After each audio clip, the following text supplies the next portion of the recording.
What's up, everybody? Are you there, Dustin? Yeah, I'm here. Yeah, I'm here. Okay. I'll let you I'll let you take lead. Oh, come on, Oh, Rumble. come on. Oh, what's wrong with Rumble right now? I'm King trying Todd, to what's up, brother? get it to work. What's up, buddy?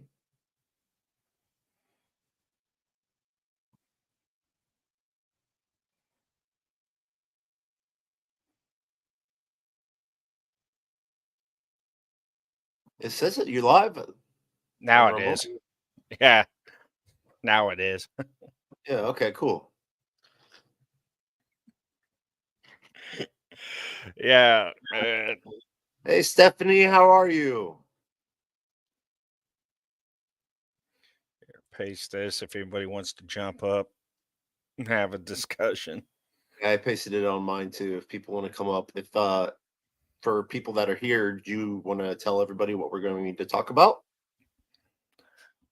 Is the United States being invaded by illegals? Well, we know that. But Yeah, we know it is, but what do we do about it? Yeah, what do we do about it? Because I mean, you had Aurora sitting there saying the TDA Venezuela game wasn't in Aurora, but then they go arrest them. And also, now they're finally admitting they've taken over apartment complexes in Aurora. And also,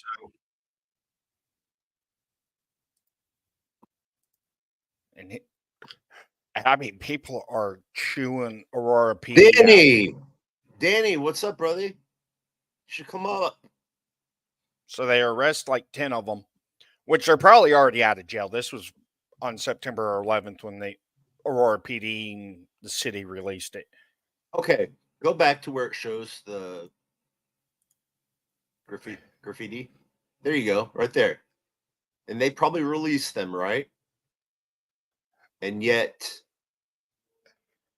what auditor got 12 years for using chalk paint? Eric Brandt. There you go. Bam. What the fuck is Yeah, wrong with our government? These right 10 now? people here are probably back on the streets because Colorado's a damn sanctuary state.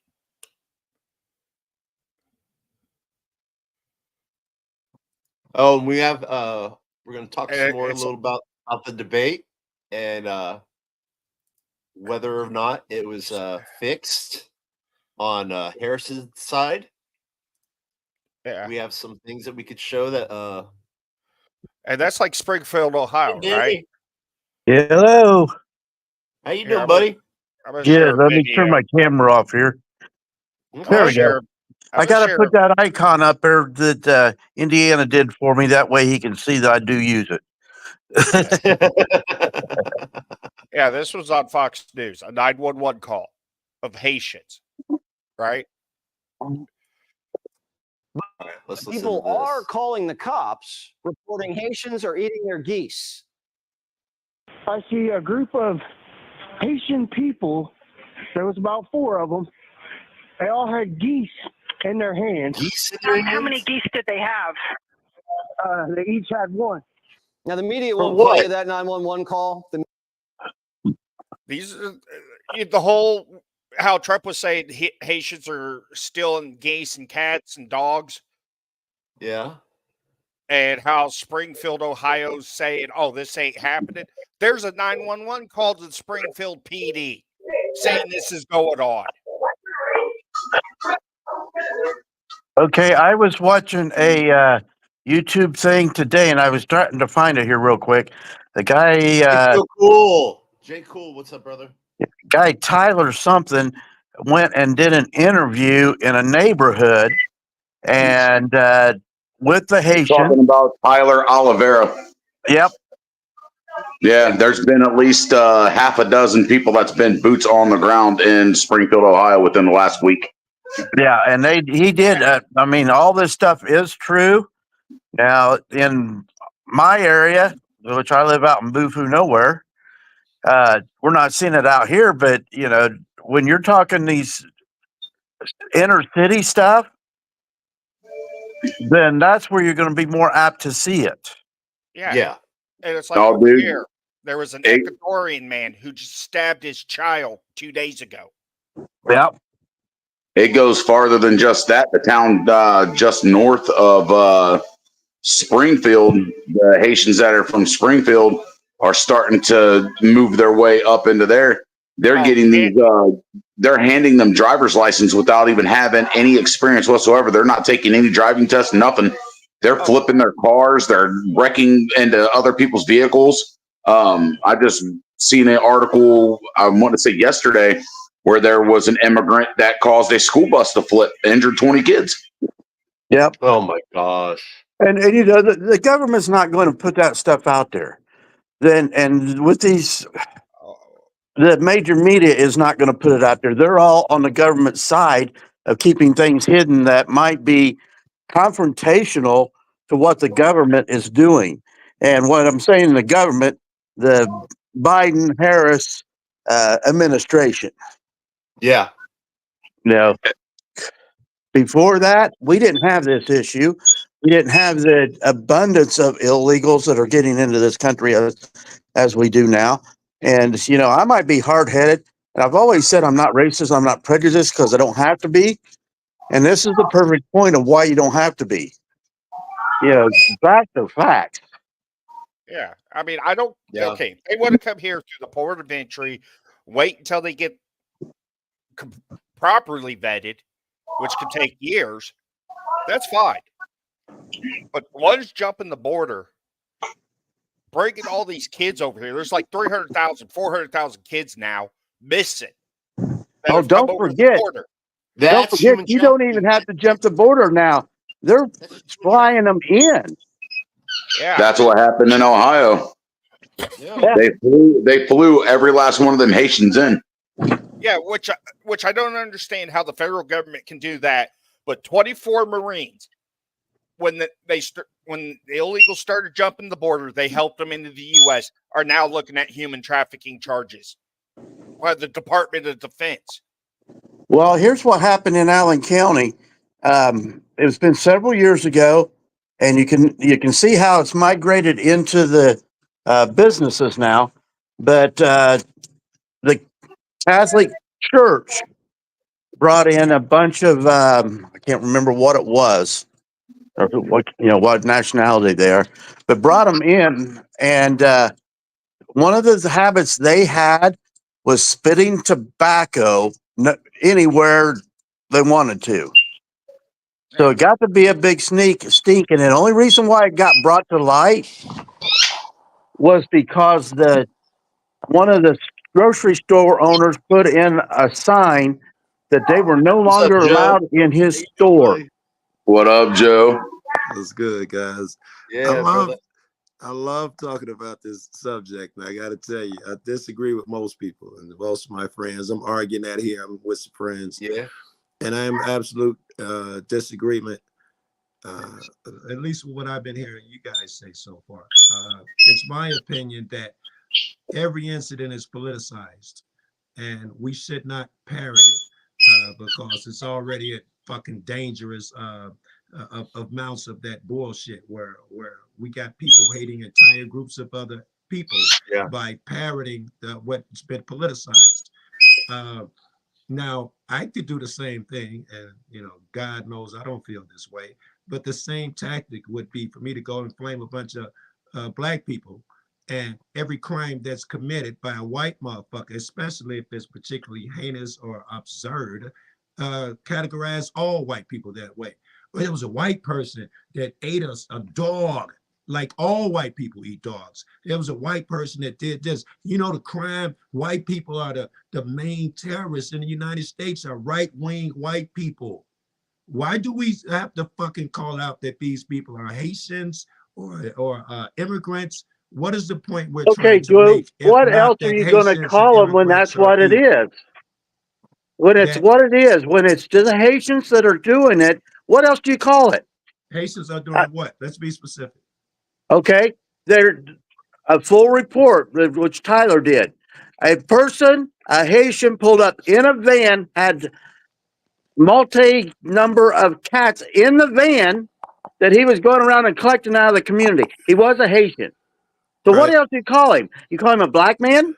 No, Well, I mean, that's not my point. My point is not when one odd dude. If I saw a white person collecting a bunch of cats in a van, I couldn't say it'd be irresponsible of me to say white people collect cats because I saw one I collecting think in a I van. think what Joe's trying to say is It's not all if of them it, doing it. It's yeah, just a because small set. well, and I understand that because Yes.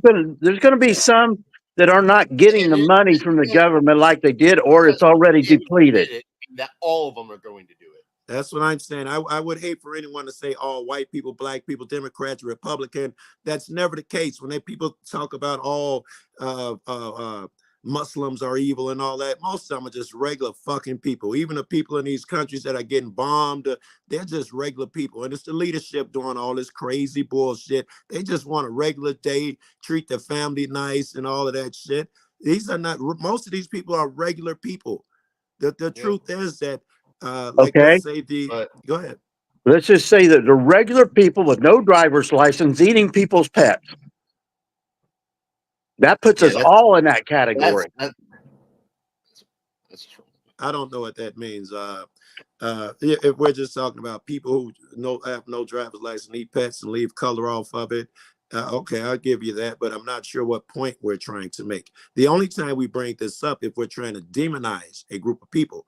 My ears go up whenever motherfuckers say Democrats are, right? Because I know a bunch of Democrats and they're just normal people and they don't barely read the paper. They believe the nonsense. Vote for Kamala, she'll help you. That's as simple as they are. And they do it. They believe the nonsense just being spewed. They're just regular people though. They don't make them evil. I think we're trying to portray. Okay, so yeah. What do you think we should do, or our government, as I say, should do about all of these illegal immigrants? The illegals. All right. So you recognize that most of the immigrants that come across, they're legal. They're not illegal. Most are legal. All right. And what we should do with them is the same thing we should do with anyone. Let's say me, Joe Cool. If I saw a guy come over here, he's from a different country. I try to help him, unless the guy was bad or violent, and I saw him disrespect the motherfuckers. But the regular person, I try to help them. They don't know the language. I'm your guy. Let me see if I can help out. I don't even know your language. I'm going to introduce you my friends. I'm going to try and make it better for you. That's where I would start from, and not demonizing them, saying you evil, criminal, rapist. Most of y'all, I wouldn't start there. That's just my alarm. Oh no, not. I'm not saying that at all. I'm just saying. I know you're not. That country can only support so many people. Well, that's not true either. Yes, it is. There's only so many jobs. If that wasn't the case, then we would have everybody with a job. Towards your children, before they go to the immigrants, illegal. I didn't hear the first part. You were stepped over. I didn't hear the first part of what you said. Sorry. So no, your point was good too. Yeah, I'm just saying. Don't you think that the American government should use its money to help American citizens first? Yes, but we know that's not. Billions of dollars are going out to help these illegal immigrants. But that again is to make people like you. You're not falling for it. Say I hate immigrants, I hate Haitians and shit like that. Because let's be honest, if all of those people left, they wouldn't give our homeless people a dime. You wouldn't get a dime. VAs and veterans wouldn't get a dime. But it looks like it. But it looks like it's going downfall. It looks like they're trying to replace us with them. Because they're. You know what they're doing in. Dustin, will you describe what they're doing in Kentucky and all around the freaking states right now with the homeless and all the laws that they passed recently? Okay. Because I will be right back. Our mayor pro tem, who's also the county judge, exec, commissioner, everything, wants to build an encampment for the homeless, round them up, Yeah. Keep them there. Put all the services there, and they cannot leave. Pretty much an internment camp. You can't do that. That would be wrong. Right. Problem If is, that- the Supreme Court has ruled it's legal.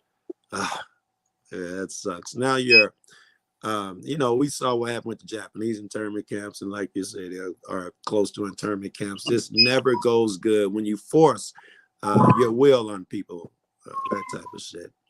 Well, the trouble is, with the illegal immigrants come to this country, Yeah. they are bringing their culture with them and expecting us to assimilate to their culture. Well, if I could comment on that, I love the fact that when a person comes over here, they bring their culture. I personally like any culture.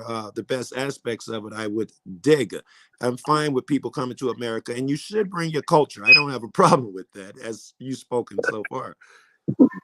Yeah, but they're expecting us to assimilate to that culture. I don't Not even that know they, that that's true. not that I they don't think want that. to assimilate to ours, but they want us to assimilate to theirs, their religion, their beliefs, everything else. And you're wrong. I'm not Yeah, so sure that any of them has been pressuring Americans to turn to whatever their religion is. I don't even know what it is. I haven't seen them, and I work with immigrants all the time and homeless. I see so many of them. It's crazy. None of them has ever even brought up religion to me. Yeah, but when I'm seeing it with the illegals, a lot of them, it's those countries, gang members, rapists, murderers. They want them out of their country. They're sending them here. Yeah, I Not all of them, but yeah, majority of what's been going on are gang members taking over places. well, Let me say one thing real quick. go ahead.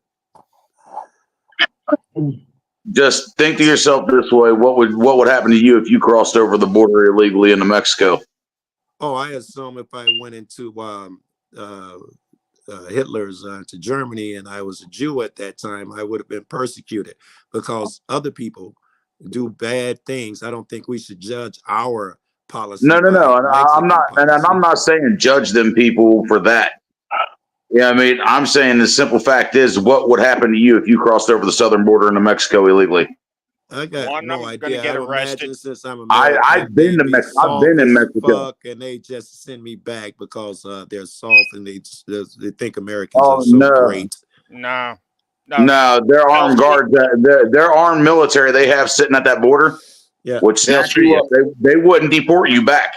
You would get taken even further into Mexico and put into a prison. I've never heard of an shoot you. American being shot. Oh, okay, thank you. No, what they'll do is whatever cash and property you have, you cross over there illegal, they're taken. they will prison.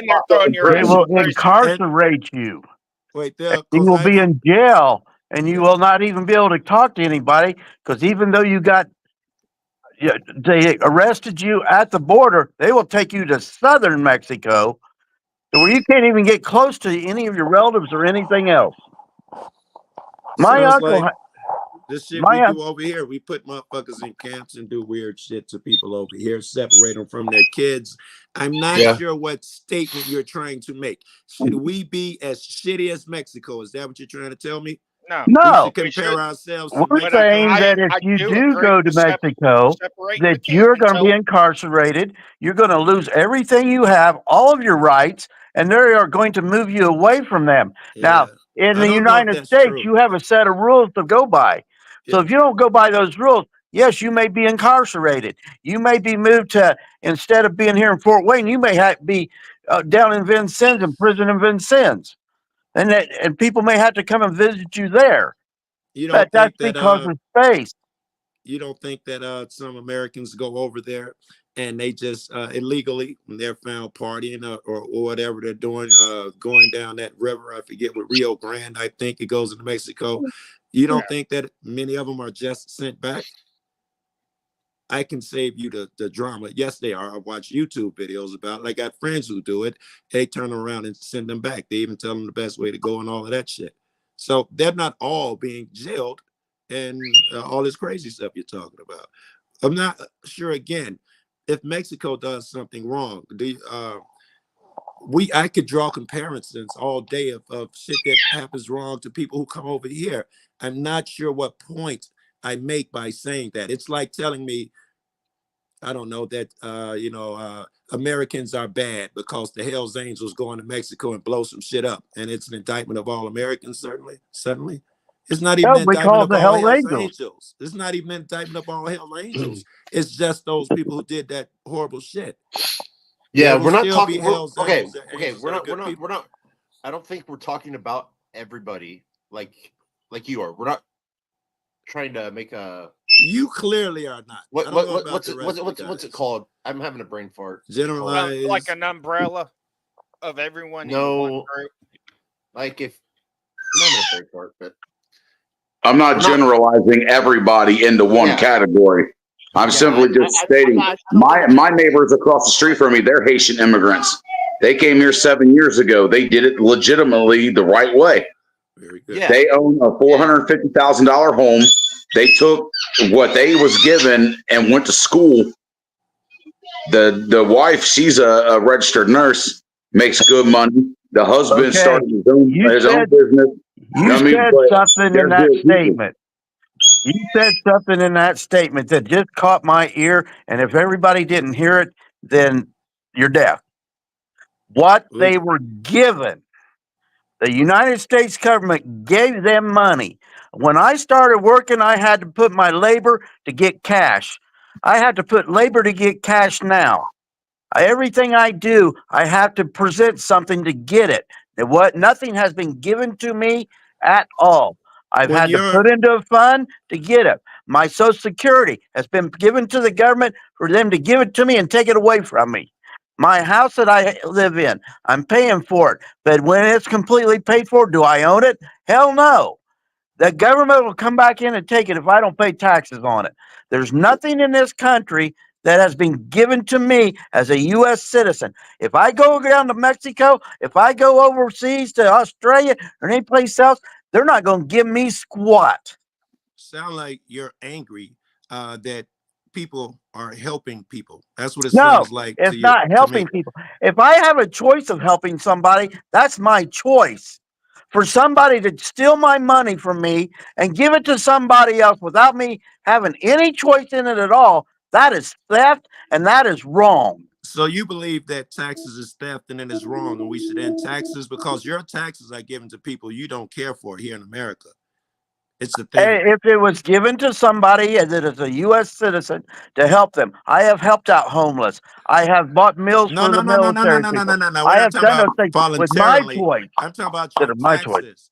Your taxes go to fucking figure out if the woodpecker shits on the left side of the gate or the right side of the gate, right? To figure out which way to put the toilet paper. Your taxes go to bomb motherfuckers in Palestine and Ukraine and all that crazy shit. That's not my choice, though. I don't believe in that stuff. Very good. John? So, very good. So the immigrants coming over here, your taxes go to them. It's no different than now we're talking illegal immigrants.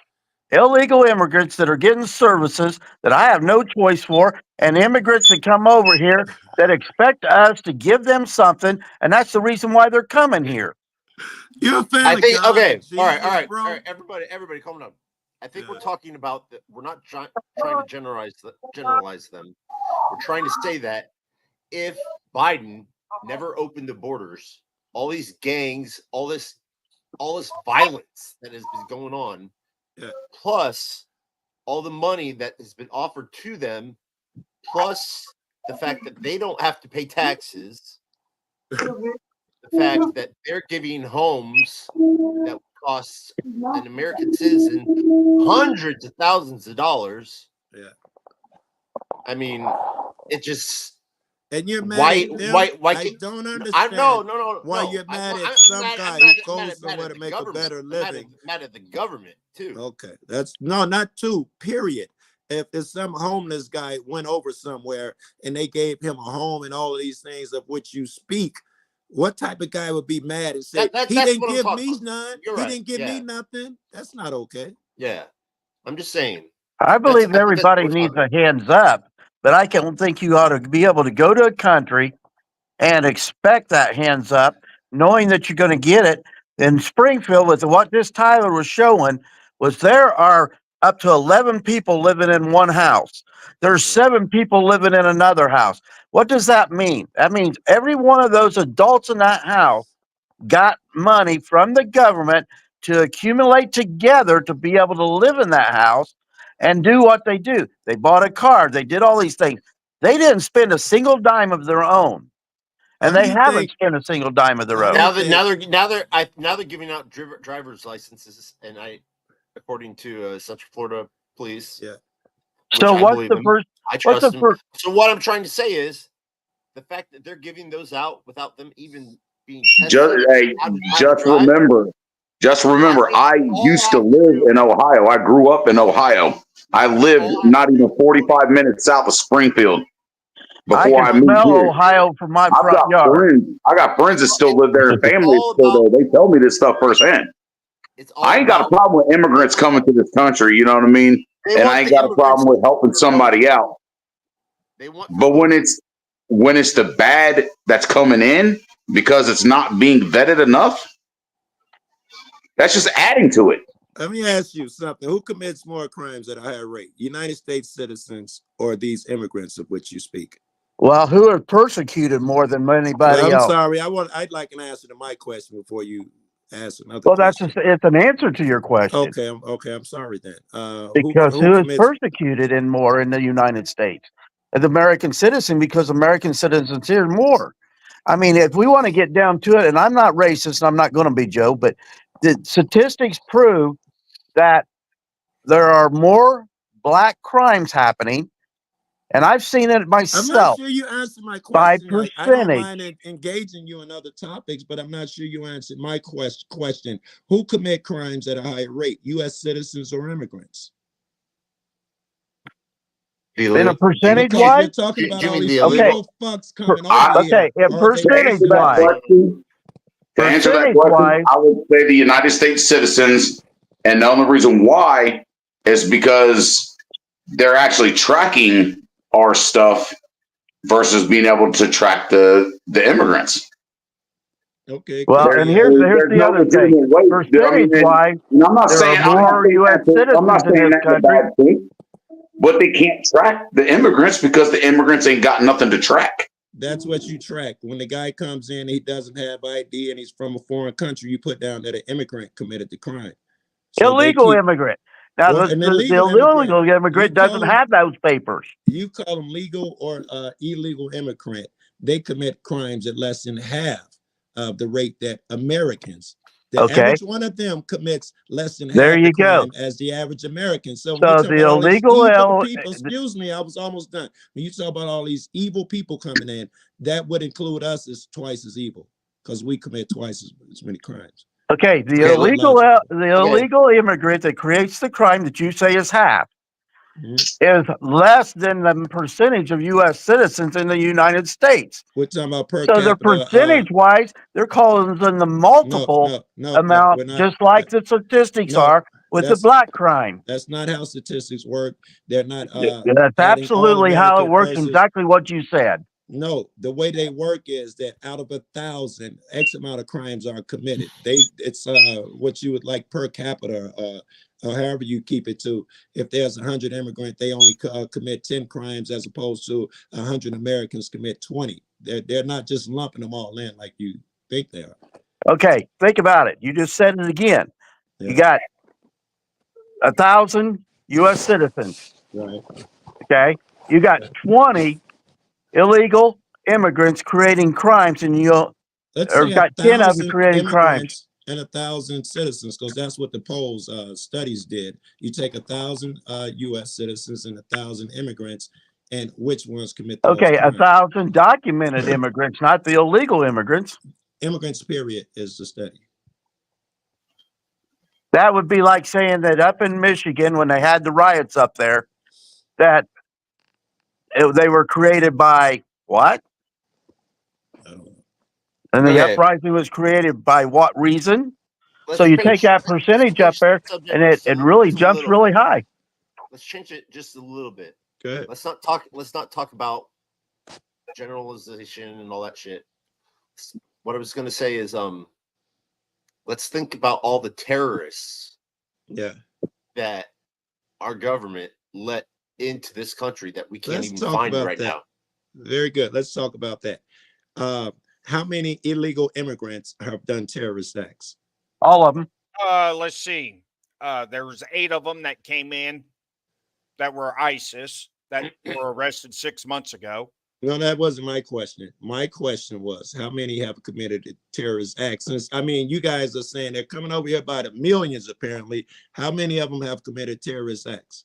All of them. I think they're all waiting because So the The answer last is, numbers I heard, okay, there's roughly I about think- 50,000 known terrorists that have come across you the border. still haven't today. answered my question, though, have you? I Have believe, you I seen believe- in the news one report of terrorism where some immigrant has blown up an American building or something, shot up a school? Yeah. I answered your question, Joe. Cool. All of them. All the illegal immigrants come across this border. All of them created a terroristic act. Okay, but I didn't acknowledge it because I thought it was easily defeatable. No, it's not, because they all have come across this border illegally, and that's a terroristic act. You think They're doing breaking an the law invasion. is It's an terrorism? invasion. You It's think an breaking the invasion. law? There's a Break- lot of those immigrants that crossed the border, took advantage of the money, and they No. I'm actually sorry. admitted they hate America. I get it. I don't want to leave terrorism. Tell me, Yeah, who commits most terrorist acts in the United States? that I don't know. I'm just saying. I think that they're holding up and waiting until it feels like we're going to have a civil war or rebellion pretty soon. It just Right. seems like it. That's Right. It feels it, and everybody's talking about it. Yeah, because they put it on the news and you guys say shit like about how evil all of these Haitians are, and everybody gets that feeling that they're evil. And once you put that label on them, you can treat them any way they want, and people will agree with it. Beat their ass, lock them up, and people will agree with it because we believe that they're evil. The number one people who commit terrorist acts in this country is right-wing radicals. So no No, one it's is both. talking Well, about not how It's necessarily. both evil Not white and necessarily. black. are. How evil Not No, I don't think the necessarily. one though. that shot. Actually, it's committing far all these left. terrorist acts. No one has opened their mouth to say nothing so crazy and act like because some white people are committing terrorist acts, they hanging on all of you guys' heads. White people are evil. You see all the terrorist acts they commit, but you guys feel free to say a Haitian committed a crime. It's not fair. It's not right. Yeah, but to generalize that and saying that it's far right wing Later, extreme, John. It's you more have far left. you have the far left and the far right. It ain't the people. It ain't the majority of the population that's in the middle. That, like you said, Joe Cool. Democrats, they don't act like that. You know what I mean? I know a lot of Republicans. I don't identify with either party because both of them are fucking Same. corrupt. Agreed. You know Me what I too. mean? And I've been to Chicago. I've been over on the west side of Chicago, right in the fucking hood. You know I live. I've there, been, right? You know, no, dude. Seriously, I was right off fucking Pulaski. well, I You live. know what I mean? out there. I felt safe there. I felt live- safe there, being the only white dude in an all black neighborhood. I had the old cats that own the fucking property up there. You know what I mean? Be sitting in the middle of the fucking park with them. Have undercover cops fucking driving by in unmarked vehicles, you know what I mean, profiling me because I'm a white dude in a fucking black neighborhood. I had a cop fucking, we was sitting on the side of the road with my friend that grew up there. Yeah. I'm up there, you know what I mean, visiting his mom with him. I took him up there to see his mom because she was sick. Never been to Chicago before. I had a white cop go around the block and then pull back up the wrong way and come up and start harassing the fuck out of me. Thought I was there to buy drugs. I looked at this dumbass. I said, look, dude, I was like, if I wanted fucking crack or heroin, I could go 20 minutes up the street from where I live at in Ohio and get whatever the fuck I want. I was like, why would I drive 4.5 hours away from where I live to get dope? I was like, I ain't never been to Chicago. I came here to visit the city because I heard a lot of good things about it. Yeah. Dude, I didn't have one fucking issue. One issue. The whole time I was up there, except for the cops. It was a great experience. It really was. I bring a lot of people, like anyone who comes to Chicago. I don't care if you're just a fan, an auditor, whoever. I will fucking show you around Chicago. I can't tell you how many people I've done that with. Anyone who calls me, I'll come pick you up at the airport and show you around Chicago and take you to my neighborhood. and they're I've gone. always I've been to surprised. Chicago. I've been to Chicago so many times, but just to go see my doctor. You know what I mean? It's the simple point. You don't go into somebody else's fucking house and disrespect them.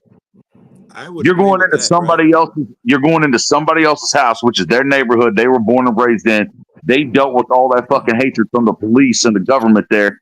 I've seen it first fucking hand in Chicago. Wait. Can I interrupt you? Because I wanted to bring this up next. Someone asked, or someone said something about blacks committing more crimes. It's a fact, but no one ever talks about why. I have my ideas. Is it because black people are more evil? Because if you just say blacks commit more crimes, I think you're low IQ, and you're just trying to say black people are naturally more evil than white people. So, do we have any reasons why black people may commit more crimes? Because there's no fathers in their homes spanking their asses when they're That's a younger. good one. That's a good one. The fathers were all removed with that Exactly. It was welfare. it was done that way. Another It reason. was intentionally done that way. You know what I mean? I believe another reason is more African Americans is because they don't have the opportunity to. They're born in priority or in Poverty. poverty. Yeah. Well, Hey, I've That actually would been be on. that'd be I a mean, huge you can't really percentage use of that it. as an That'd excuse, be though. the No, biggest they percentage have is not. probably They have what all you the just said. opportunities that I have. But I anyway, mean, Yeah. I have been hard. Let's around not some gloss black over men. that. No. I'm No, glad no. that you think that. You say that black people have all the opportunities you have. That's not what any study ever done would agree with. None. And I don't give a fuck whether it's traffic tickets, housing, loans, Oh, driving a car before seriously? you buy it. There's not one study who would agree with you that it's equal for blacks and whites. I've got to jump out for just a minute, but I'll be right back. Damn. All right. I'm just speaking from my own personal experience. I grew up dirt poor. Yeah. I was born into fucking poverty. You know what I mean? To a single mom with 4 kids. Same single mom. She didn't 6 get no kids. help. My grandma was on a fixed income. You know what I mean? She helped out whenever she could. You know what I mean? But dude, we were fucking homeless several times. I can remember my uncle had a big ass house.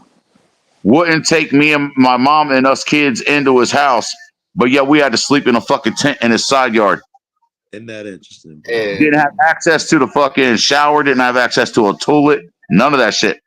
You Had to know cook why? on a coal stove. I don't want to do the racist thing. I don't even believe in race, and I hope we get there. I only got 20% battery left. it's all good. It's all good. Yes. Hey, we know that, Joe. But do we know how white people they I forget the income higher than black people. Their wealth is much higher than black people. Do you know how white people got that wealth? Well, I'll just say, when your people would have come over here, or when they wanted to outstretch to new lands, the government would have helped your grandfather. He would have given him the land. This didn't go for black people, but the white folks would have got the land. They hired people to teach them how to till the land, and they hired the banks to give them low loans on all the equipment they needed. My point is, they got a hand up. You guys did well. The Irish come here. They were spit on, shit on. No Irish and no dogs allowed here. They were treated so bad. Horribly. The Chinese were treated the same. Exactly. And we now know that we were wrong to treat them that way when they entered our country. We know that I think it was okay. It was even wise to get those white folk help when they stretched out across these lands so that they could start families and shit. So when I hear motherfuckers, when other races try to come here and start shit, and people don't give them a hand up, I hear the same thing. We don't like you. They come up with a million reasons. You know what an Irish man did the other day? They eat cats. They went through all of the shit that we put other people through now. It was wrong then. It's probably wrong now, no matter how we justify it. History will not look kindly on us for this. My whole point being is that I'm not against immigration at all, because that's what made this country what it is. That's what your country Exactly. is. Yes. But there does need to be a certain rule to that, to make sure that if you're bringing them over, keep an eye on them for a little while. You know what I mean? Check them out. With that shit. You know what I mean? Check them out. You know what I mean? Run to who they are. Yes. Make sure you properly document who these people are. Yes. And then if they start fucking up in the streets and start doing shit, give them a warning. This is your one warning. and then we're going to have no choice but to send you back to your home country if you can't. Or put you in jail, depending on what you do. I think that's a good use of our resources. But they're not even doing that in Ohio. These guys are getting are driving these cars without a license. They're not even prosecuting these people for wrecking their cars. And I'm not saying place for giving them a license without a test. I wouldn't even be. And that's remember a bunch of Americans got caught doing that. Truck drivers, especially. One guy hit a van, killed a whole family of people, and they found out they were giving free licenses away. If you are not free, but giving license away, you don't have to take the test if you give them $50 and shit like that. They did it. The immigrants are doing it. And the people who got in trouble, besides the guy who killed the family, he went to jail, but the licensed people got in trouble for that. If they're giving away licenses to immigrants, I don't know if that's legal. And see, the city of Springfield's not even the cops. They even said they would love to be able to, you know what I mean, do the same tickets and stuff like that and enforce the law the same way they do on citizens to these people the same way, to treat them the same way that the citizens get treated. But when they try to, their hands are tied because the DA of the county won't enforce nothing, and they're just handing these people the shit right back. I believe that's true, at least to some extent, because I've heard it too many fucking places. And I'm not saying that, and I'm not saying that just the police and authorities are getting frustrated because their inability to prosecute these people. And I'm not saying that just towards Haitians neither. You know what I mean? There's a lot of Mexicans that do the same thing, especially like here in Florida. Yes. Dude, I'm telling you, the fucking drivers down here in Florida, I would rather be up in Chicago. When I was driving my car around the city streets of Chicago, dude, I thought it was the coolest shit in the world. See the conversion vans when people fucking partying in the back of it. They hire a driver for the night to drive their van for them. They'd be in the back playing Modern Warfare on their big screen TVs in the fucking van here. The stereo system's going. They move. They know how to drive. They don't block shit up. You know what I mean? Everything's free flowing. I fucking love other places and the traffic be crazy. You know, it's not down here, man. We got people fucking cutting people off, rear-ended people, fucking flipping their cars, doing all kinds of shit, and it's Hispanics doing it. It ain't the fucking winter. It's not a lot of in my neighborhood. There ain't a lot of people sliding, and the people are driving badly. And there are many of us in my neighborhood, because it's poor as fuck, that don't have driver's licenses. I got mine when I was 17. They took it when I was 17 still. And I just got it back about 5 years ago. So I drove all that time, owned many cars, no license, and that was a normal thing in my neighborhood. And see, and that's what it should go back to, you know what I mean? Because if you look at the constitutionality of it, the Constitution only dictates that you're supposed to have a license or a tag on your vehicle if you're using it for commerce, if you're making money off the public roadway. Now, I've been watching a lot of that stuff. Who was that dude that's on who is that dude that does the fucking YouTube videos about that? The white dude. What the fuck's his name? I can't remember what his name is. I know the cat you're talking about. You're talking about the white dude. He's kind of a little heavy set, older dude. I don't know his name. He makes great fucking vids though, and teaches you about that shit. I just also high frequency radio. It's a black guy. His real name's Yusef. He will explain to you the same thing. He goes into the court shit too about how there's only criminal in common, and for them to tell you you're a criminal for a traffic ticket is laughable, that type of shit. Yeah, that's bullshit. Yeah. Me and my personal opinion, the only way to fix everything that's going on with this country now is to remove every government official from the top down and reinstitute the government, reset the government with nothing but civilian oversight committees over everything. Yes, and you can't have entrenched. You have to have term limits, because we can't have entrenched politicians like Nancy now. We can't have that. Yeah, I think. Yeah, but I was reading the Constitution though, and I found a part in there with about bribery, and government officials have to be impeached. All these kickbacks are getting from these lobbyist deals. Those are briberies. Yes, that it should be called what it's called, and they should be kicked out of office. Good argument. Good argument. Hey there, buddy. What you got that nice little purple thing there, bro? What you got that nice little purple thing there, Joe? Hey, why don't you pass the piece around? I got some 30% indica, Joe. This shit will knock you on your ass. I got a What mix about of- that? What about that Superman though? I don't think I've had. Maybe years ago, I haven't had any recently. Oh, hey, go over there off of 16th where the BP is on the west side. There's a little cat over there. There's a little cat over there to hook you up with some Superman. I used to live over there. I used to live on 14th and Troy, I think it was. The 13th. Yeah, you know the BP I'm talking about, right? I past the do, track. yes. Yeah, I stopped in there to get gas one day when I was up in Chicago, and the cat comes to the window and he's like, what can I do for you? I was like, and my buddy, I was like, because I never had experienced that before. He's like, you could trust him. He's like, tell him how much you want for gas, hand him the money. He'll run in, he'll prepay it. He'll come out and pump the gas for you. Yeah. Little 14-year-old boy, man. And he ran in, prepaid the gas, come out. He filled my car up, washed the windows and stuff. I slid him a $5 bill. I was like, and I asked him, I was like, why are you out here doing this? He's like, because my mom works 3 jobs. You know what I mean? She's doing it on her own. And he's like, I got 5 other brothers and sisters. So I'm trying to help her out. I was like, I got respect for that. I know, you know what I mean? I grew up that way. I know how it is. Right. Everybody's got 2 and 3 houses. He looked at me. He's like, you need some loud? I was like, hold up. I never heard it called that. Joe, pass it. It was full service, man, right there at the pump. I slipped another 10 after that. Hell yeah, Okay. dude. I mean, seriously, the community up there is cool as fuck.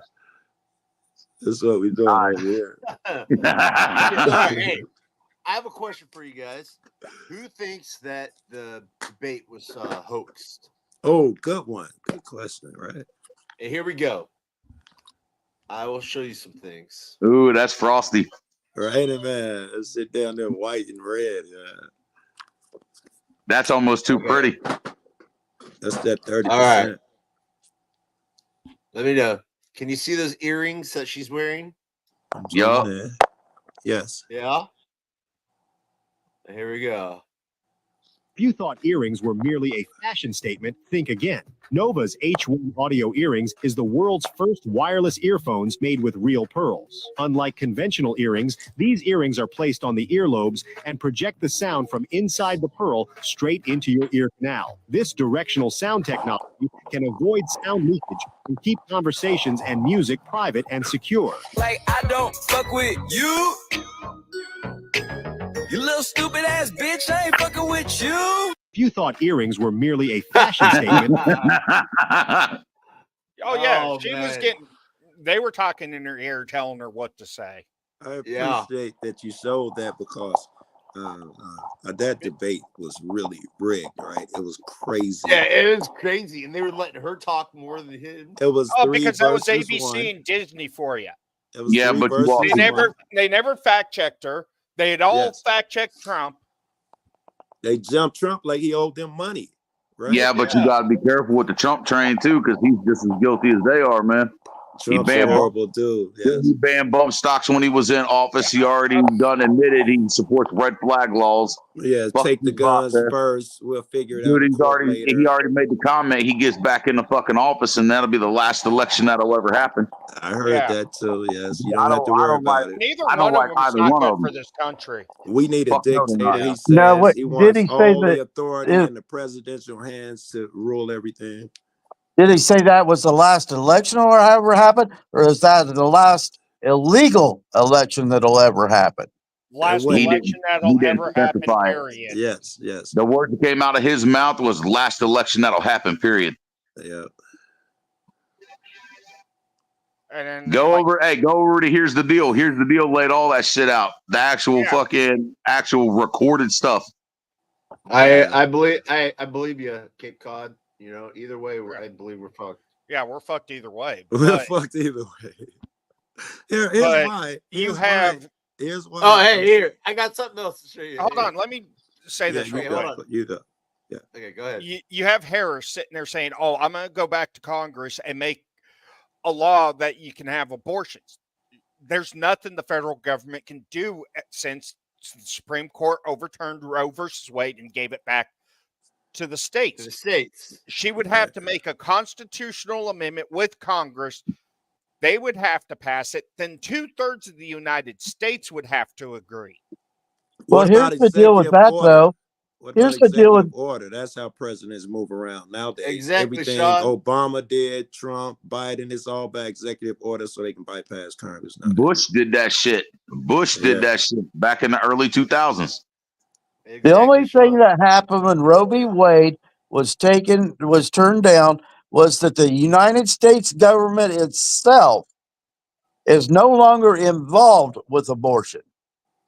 It put it back on the states for the people in their communities, which they tied it down tighter. The 50 different communities now have the choice of what they want to do.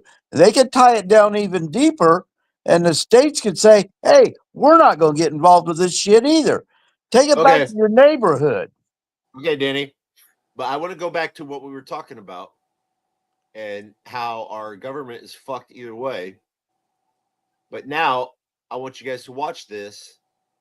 First of all, it's funny, but also the reason I want to show this is because it shows how incompetent our current president is. I don't care if he has 1 day left in as president or until how 50 so many days or whatever. I don't give a shit. He should be turned over already. Exactly. He should not be our president. And here we go. Presidential hat. Presidential seal on it. You want an autograph? Oh, sure, autograph. Huh? Your name? I don't remember. Where's the phone? You're an old part. Yeah, I know, man. I'm an old guy. All right, I'm gonna start over. Here we go. Presidential hat. Presidential seal on it. You want an autograph? Oh, sure, I'll autograph. Huh? Yeah. Remember your name? I don't remember my name. I'm slow. You're an old part. Old guy. So what name's he going to sign on there? Trump, because he can see it on the hat? Just hold on. Hold on. All right. Wait, hold on a second. He reminds me of the guys I grew up with. There was always one in the neighborhood. I'm the only one. There's always one. There you go, man. I need that hat. Very good. Want my autograph? Hell no. You know my name. Come on. I ain't going that far. Yeah. You said you would do a selfie. There you go. So far, I think this is a great look for him. For his family. Yeah. Even though his family's about to go to prison. We'll see. His family ain't going to go to prison, man. These people don't seem to be able to go to prison. It's not really even talk. I mean, it's like, what the hell? Dude, he ain't going to prison. His son ain't going to see no jail time, dude. They get skated away with all that shit, man. It's like everything Trump. that's going on with them trying to prosecute Trump. All that He's shit they're not trying going to to do right prison, now. though. Trump ain't going to prison. You know that. That's what I'm saying. Just dropped a bunch of charges on Trump. It's a joke. Fucking the Clintons ain't going. Their sons ain't Exactly. going. Fucking the Trump son nor Biden son. They're not going. Yeah. Nobody's going. They're all in it together, man. It's a big ass show just to line their pockets even bigger and to do what the fuck they want. That's all it is in the end. They could care less about the people. In fact, they could care less about us. In fact, to take it back, the way they do it, we're too strong together. But the way they do it is to find little things to keep us arguing and fighting about. I realize, at least I believe, my best bet would be to fuck with the skinheads, Hells Angels, the hillbillies, rednecks. All of us have something in common, right? Whatever that shit is, that independent streak, we all need to be together. So as long as they keep us Democrat, what's up, Joko? I got to meet that dude. Democrat versus Republican versus white, black, street versus Southerner, or whatever it is. As long as they can keep us dancing, it seems like they keep winning. Yeah. Yup. Quick question for you, Joe Cool. Are you going to go to Hellapalooza? We need term Are you going? Senators and Republicans too. I'm certainly planning on going. Yes, that's all the talk in the group chat. In fact, John just got everybody Joko. dog tags and shit that say Audipalooza 2024 and all of that shit. I'm gonna call it Hellpalooza because that's what it's gonna be once all you guys get down there together. Now you realize you're doing this. You guys are partying for my birthday down there. I would love to go. I ain't got the fucking extra money, man. I got 6 kids. Oh, did you hear what happened with Burning Man? Who? Burning Man? No. Yeah, people put up ads for to pick up other people to take them out there. The Nevada Transportation Department arrested them for showing up and ticketed them for doing it because they didn't have a license to ride share. Evil. No. My license, apparently, if I have a license, it covers it because a license period is only for commercial shit. So as long as I got a regular driver's license, you leave me the fuck alone, according to the state anyway. Yeah, the guy who took his RV, he was going to pick like 6 of them up. Reno 911 did a thing on it today. Yeah, they impounded his RV for like 3-4 days. Luckily, there was a guy in Reno that said, you know what, look, go stay in one of my townhomes. Here's the keys. And he's trying to fight the ticket. Yeah, the Reno 911 had the actual hearing on it. He got charged $500 over the top of it. The next 2 years, he cannot do any of that kind of activity. Action that he was doing. Yeah, it really what they ended up finding for, if you think about it, it was for advertising that he was willing to take people to burning because he never did it. He never had a single person in his RV. Ooh. So he got charged $500 because he advertised, and this undercover guy come in and was going to pay him $600, and he said no. He said $300, no matter how many people. He wanted to go there anyway, and he was taking them with him. So basically, it was a ride share thing that they were going to help pay the expenses. It wasn't that he was doing it as a business. This is the type of room that I prefer. This is home. You guys are family. I'm on other panels where after saying that, I got to hear everybody yell at me and talk about it. It's the law, Joe. That's what you're supposed to do it because it's the law. It's really good to have some free thinkers, man. I don't know. It makes you feel. The problem is some of these laws are unconstitutional. And why should we have to follow them? Exactly. 90% laws are unconstitutional. Yeah, 90% of the laws on the book are unconstitutional. You're constitutionalist, and I want you guys to answer this. The Constitution says that the man is endowed with certain inalienable rights. Among them are for speech and press and all of that. But that means that there are others. What are these other rights that it should be clear that we have? Because the law would tell life, you liberty, pursuit of happiness, the Second Amendment, the right to travel, the rest of the Constitution. Yeah. But no, what I am saying is that the Constitution says we're only talking about some of the rights that you are endowed with. Among them are life, liberty, pursuit of happiness, blah, blah, blah. But the Constitution says there are more that lay outside of there too. I was thinking about that the other day. I think one of them will be that right there. You have the right to pick a person up, help them, give them a ride, help a homeless motherfucker. That right is implied. Wait, hold on a second. Cape Cod, what happened?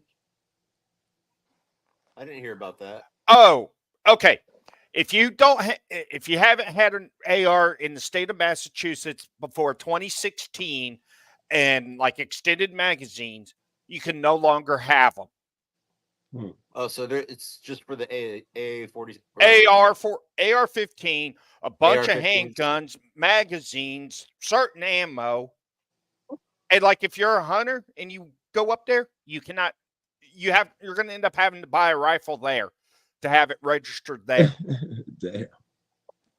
Yeah. It's a U.S. Constitution. It's not a Massachusetts constitutional right. There you go. The problem is the Supreme Court just ruled that you can't ban the AR-15 or assault rifles or small-barreled rifles. You cannot. The states have no right to ban that. But isn't that ironic, though? Well, the Second Amendment, you cannot ban it in any way, shape, or form anyway. You can't that's adjust it illegal. any way, shape, or form. They Illinois just banned ruled it. that all firearm permits are unconstitutional. Yep. Yes. But Illinois, isn't I it had went to ironic? jail for having a gun in Illinois, and it was overturned that you can't just make a sweeping law that no one can have pistols just because you're Illinois. And they overturned it. I forgot how long I was sitting there, but I was getting out on probation, and I was like, "Well, you see, you guys were wrong with that bullshit law. Do I get time off my probation? No, man, nothing changes for you, buddy." No shit. Yes, true story. Yeah. See, that's another change we need. People who have felons. I mean, in the ninth circuit people already ruled. people who have a felony should be able to have firearms if their felony Yeah. was not a violent Yeah. crime. The Supreme Court and the Ninth That's Circuit just that's ruled just on that. logical. It's just obvious. That part Yeah. that should be logical. You're just trying to hurt a motherfucker when you throw in, oh, he sold weed. We get to take his guns. Stop it. Yeah. A guy just took a picture. He just did 30 years for weed, and he took a picture. First thing he sees when he get out his dispensary, he takes a picture back. He like, fuck kind of sense do this make? Yeah, I know the Supreme Court's hearing a case on a guy that has a felony equivalent misdemeanor. Just say this is unconstitutional. The Ninth Circuit already has ruled nonviolent felons can be in possession of firearms. So Yes. in Massachusetts, basically, you have to go back in and get your license all over again, all that type of shit. The right or license carry and all that shit. No, you have to get permission to own any type of gun, and it has to be on their list of the approved firearms. It's no longer right.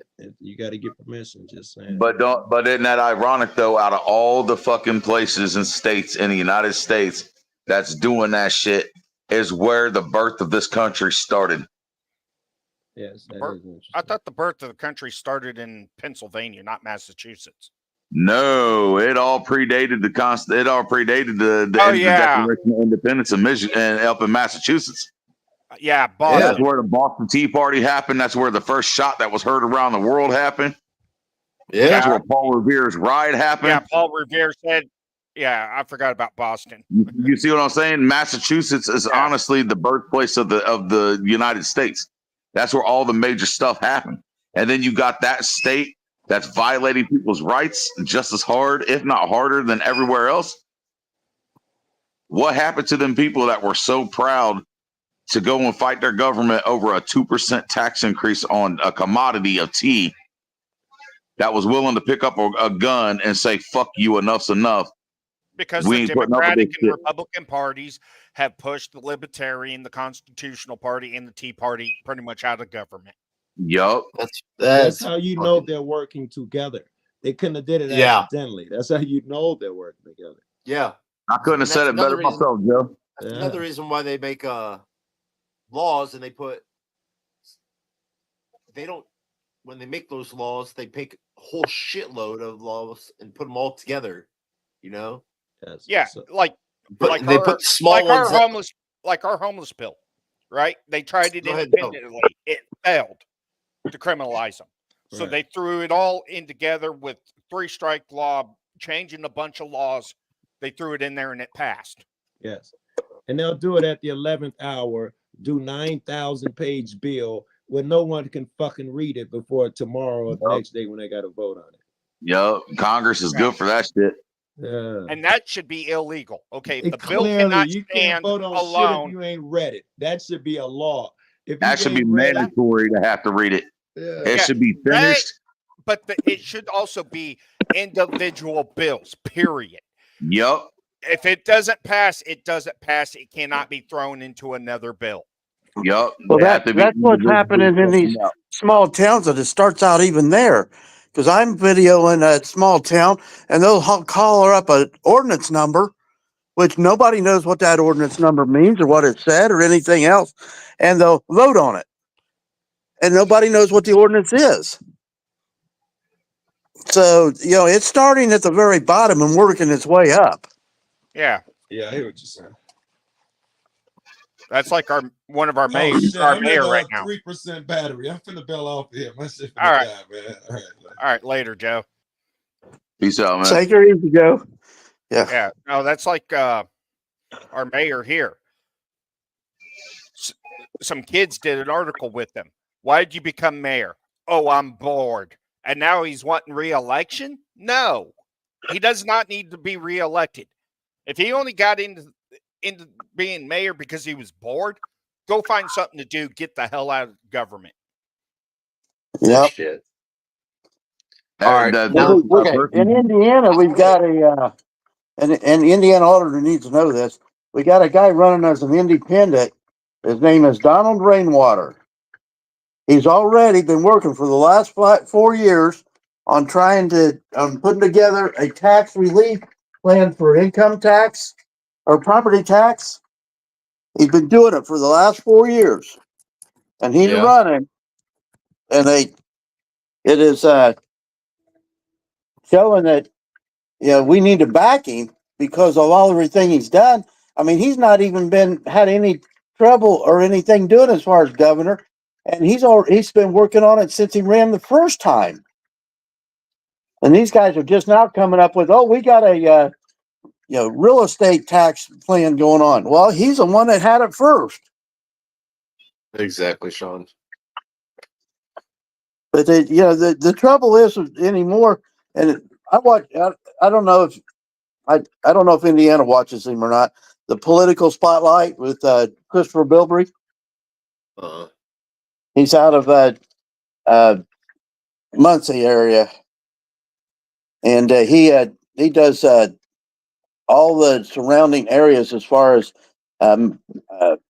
Madison County, Delaware County. I can't remember what the one is down there by Crawfordsville, or not Crawfordsville. It's out east of Indianapolis, straight out east. Yeah. On 70, and whatever that county is, but all the counties down there, and he gets involved with so much stuff and shows, and they'll do city council meetings. Madison County right now is having a terrible time with even their county commissioners, and they're just everybody. And I grew up in that area, so when they start talking about it, it's like, I know that, I know that, I know that, and I know that. And that's kind of one of the reasons why I've been clear out here, but I still deal with stuff out here. We don't have anybody really representing us out here except for our in the township representative. That's it. You know how we change all this stuff? We honestly, you're not going to change the Fed until you change it at the local level. You change it at your local and state level first, strengthen that. Then if we can get that across the board and get all 50 states like that, then the states together has the power to be able to change the Fed. Yeah. Yeah. Well, that's what Chris pushes out there, and all the people that are running and everything. He shows what their strong points are and everything, and he'll let you know, this is a guy you need to vote for, and this is the reason why. And he's doing town halls with Donald Rainwater. So if you want to go watch him and see what Donald Rainwater is about, and you can even put in your own questions and be answered. And they've done 2 town halls with him, virtual town halls, and they're getting ready to do a third one. As far as the governor debate here in Indiana, he's having a heck of a time being a part of that. They keep changing the rules. Now he's got to have a 10% approval rate off of a poll that is going to be randomly given to people. So, they tied that down. First, they tied him down. He had to raise so much money. He exceeded that. And then they turned around and changed and put this rule on it for him to be in the gubernatorial debate here in Indiana. So it's not just the government.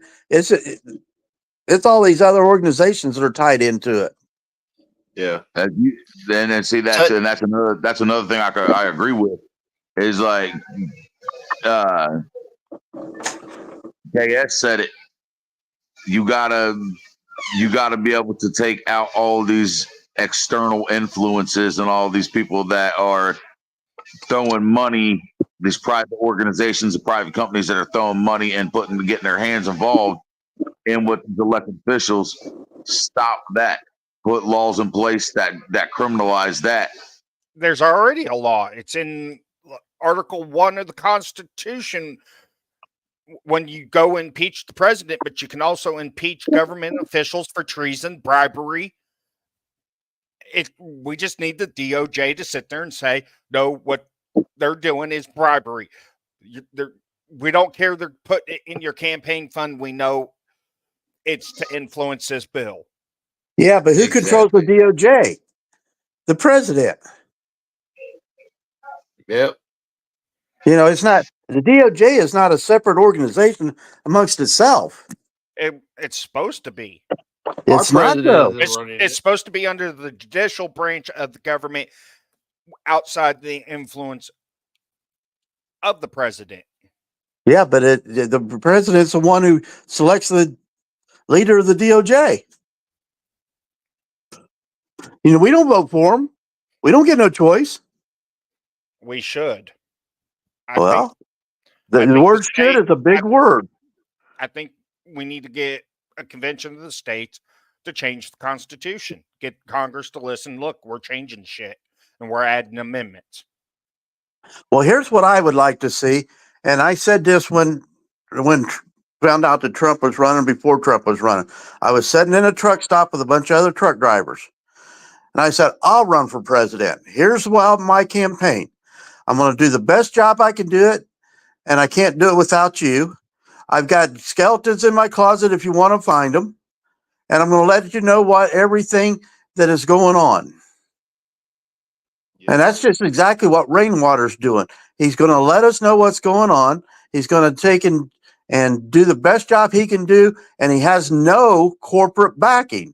It's all individuals that are backing him. And he raised enough money to be on this debate. You know, $5 and $10 at a time. Yeah.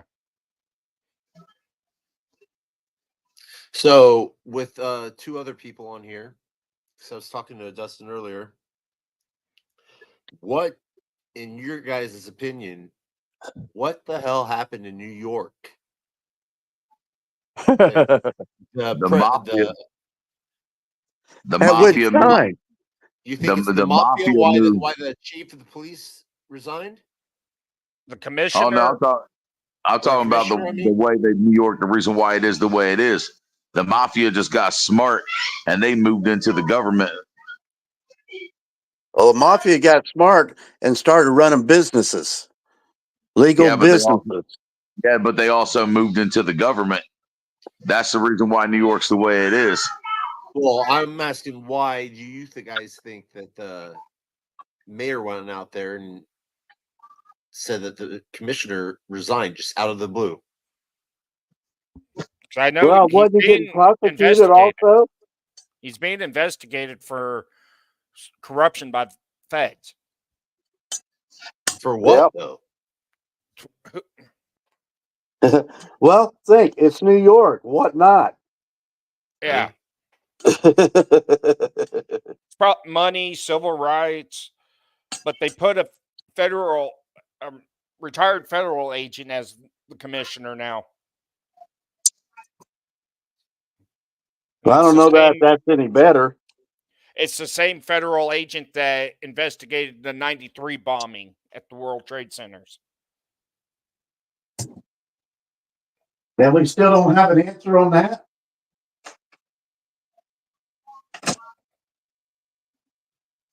Dustin? Huh? He was asking you something. I said we still don't have an answer on the World Trade Center of exactly who done it, where they come from, and everything else. An investigation doesn't really mean anything unless you got answers. We have the answers for the 93 bombing, but the 2001, no, nobody knows the answer to that one. But a lot of people know it was the government. Because you got me personally, this is just my opinion. I believe the CIA was the one involved with the 2001 bombing. Yeah, CIA, pretty much our government, the whole intelligence side. Well, the CIA is not a government entity. They're an independent entity that runs in the background that assists the government in things the government don't want to get their hands involved in on the dirty aspect of that. Yeah, the CIA is the one that does all the dirty work, and the NSA. They do all the dirt. Because who do you think trained Osama bin Laden? CIA. He was a CIA. He was a CIA operative. Really, Sean? For what? Sorry, I'm multi-thinking. But anyways, yeah, because you have the university up in Washington that tested a bunch of the dust. You have thermite, nanothermite, and human DNA. That and little small microspheres of steel in that dust.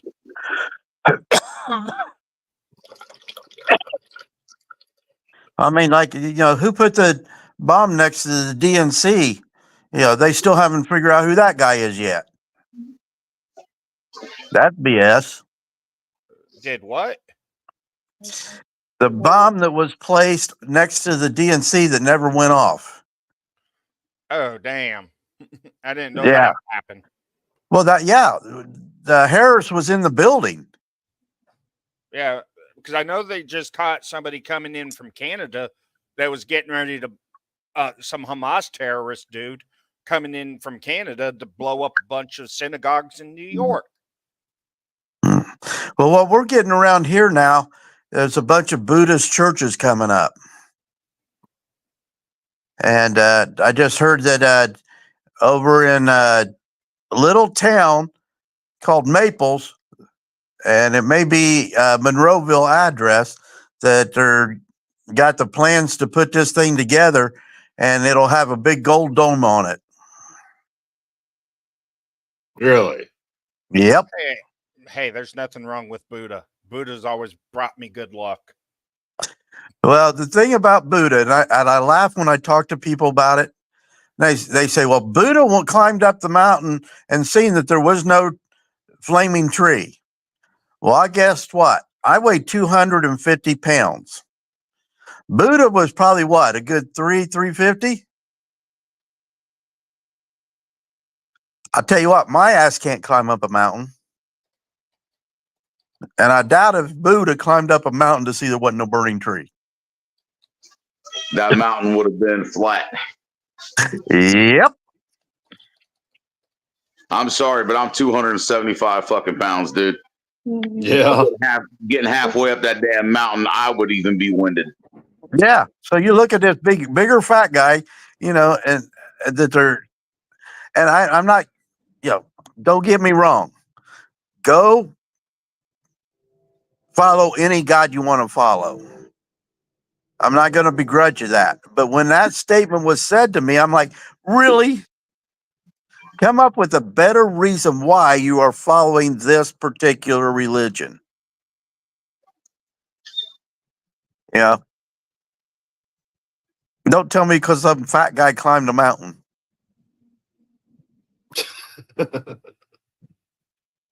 And the funny thing is, though, is that, I mean, with that, Buddha was just a guy that was able to supposedly mentally control himself and get to a spiritual enlightenment.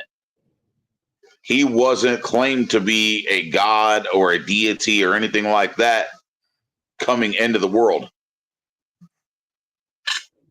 Yep. Well, here's something that is kind of weird, and I've always thought about it. What would you think if you could literally suspend yourself off the ground just by thinking you were going to do it and kind of moving your hands to do so? I can do it, and that's only if I eat Taco Bell. Yeah, but you got to have a fire underneath that too. No, it's just pressure build up. But yeah, I mean, for years and years and years, I've had dreams of being able to suspend myself in air at random. I just look at people and say, if you don't believe me, let me show you. And to where I would suspend myself going over a car, where I'd suspend myself, doing these things. So, am I crazy or what? I mean, I know I can't do it, or can I? Is it What's up, something pepperoni audits? yeah, if we actually could use our brain to its full capacity, can we do things that we're telling ourselves we can't? You know, gravity says you can't because things fall to the ground, you're going to hit bottom. But My what jelly if, roll shot can't. but but what if you could? I mean, these are things that just off the wall that are crazy. But Einstein, the stuff he used to think about were crazy. But guess what? Look at the things Einstein did. Look what Bell did with the telephone. These things were not there. People thought they were crazy that they were trying this stuff. The Wright brothers. Who thought you'd be able to fly in a plane in a vehicle? Yeah, Nikola the problem is Leonardo da Vinci figured that out like centuries before the Wright brothers. Yeah, but he never put it all together to where he actually created a thing to do it. Yeah, he did. Then how's come he's got his name on it? Why He wasn't drew it put out there? Because it was lost in time. Pretty much the base idea of what the Wright brothers ran on was all based on the drawings and the research of Leonardo da Vinci. Yeah, all of his drawings and stuff. But they were. Everything- But if Da Vinci actually got it done and had it figured out, and all you had to do is go duplicate what he had put it down on paper, and you could do it, then the Wright brothers wouldn't have had so many failures. Oh shit! Hold on a second. You guys read this. I can't see it too little on my phone. Is America being invaded? Question mark. I'd have to say yes. My town, a town of 7,000, has 3,000 illegals already in it. So where is this town? Holy crap! Pepperoni audits. Where's your town at? I think he's in either North Carolina or South Carolina. They have magic food cards. They pretty much have unlimited food stamps. There's been people saying they're getting 3,000 to 5,000 for That's one the person. shit that's going 3,000 on to with the 5,000 Haitians. for one person. See, that's what I mean. That's what's going on in Springfield. They get government assisted cards where they're getting between $600 to $1,600 a month on a money card that does not run out. And then on top of that, their food stamps, they're getting $5,000 on their food stamps. And the people that are saying this are people that actually work at the local Walmart where all these people do their shopping. They see the receipts and they hand them back. Plus, there was a black guy at city council telling city council, y'all need to do something about these guys running into trash cans, flipping their vehicles. On top of that, right before he went into the city council meeting that morning, one of his friends video chatted him from the Department of Health and Human Services that give out all that. Nothing but illegal Haitians in there. And she needed service, but ended up having to sit there all day just to get that service. Well, think about this, guys. Hey, hold on a sec. That's what I was talking about when Joe was in here.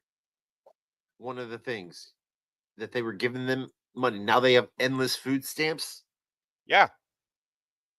Son of a bitch. They have endless food stamps, endless money cards. And then every illegal has them. Biden and Harris is playing for Social Security. If Harris gets in, she wants to cut everybody that's like on SSDI retirement down to $200 a month. Well, Tyler Oliveira. Can anybody live off of that? Fuck no. No. Well, Tyler Oliveira, in his news report he did, he was talking to a black veteran that lives in Springfield, Ohio. That veteran tried to get into the Social Security office there in Springfield to drop off all of his documentation that they require him to recertify every year to prove that he's still on disability, that he's still disabled and everything. Yeah. He waited there and they turned him down because they closed for business for the day. And he's been kicked off of his Social Security because of that. Okay, He's think now about trying this. to fight to get benefits. Think about this. Next month, I'll be 65. I took my Social Security early. The first year, I had to take 2 jobs, and I made more than what was the limit that you can make and still keep your Social Security. I had to pay back $16,000 for my first year's Social Security. My second year, I had to pay back $7,000 because I made over. So right there is what, $2,300 or $23,000. Okay, right now today, Indiana knows because I talked to him before because we were going to get together. My truck was broke down. It cost me $5,000 to get that truck back up and running. The reason why I'm home and able to do this panel right now, because I woke up at 2 o'clock this morning to go put my clothes out of my washing machine into my dryer, and I couldn't do it. It's a front load washer, and it had locked up. The water pump's gone out on it. So I've been messing with that thing since 2 o'clock this morning. It's going to cost me another $300, maybe a little more than that, depending on what the service charge is going to be, for the guy to come out and put a $40 part in it. You know, I don't know where they think that these people are going to do this. My house payment is $1,000 a month. If it wasn't for having equity in this home, I wouldn't be able to afford to do the things that I have to do, let alone the things that I do on a monthly basis. I don't make enough money. Hey, think how much easier it would be to go to the grocery store and buy food if we didn't have to use, our tax funds to give them unlimited limit on food. Well, the point is with what they're talking about with the Haitians and everything, that they have unlimited funds to go out and buy steak or buy whatever they want. And here we are. I had to go buy the 20-pound thing of hamburger, and I got to spread that out for a month. Yeah. Oh, you want to hear some bullshit that's going on right now where I'm at? They're getting ready to build like a $60 million indoor sports facility. $60 million that the taxpayers have to fork out. Build this. We got a homeless problem. But yet, we don't need another damn indoor sports facility. What state are you in? Kentucky. Owensboro. Okay, Kentucky, This is going on in Owensboro. Okay. They're building an indoor sports facility where it's going to have like 3 basketball courts, like a bunch of racket courts, and tennis courts. Do you guys have a YMCA? Yeah. Then why the hell do you guys need that? We already have 2 different. We have a convention center and we have another sports center. Plus multiple high schools. But Indiana knows, we're here in Fort Wayne.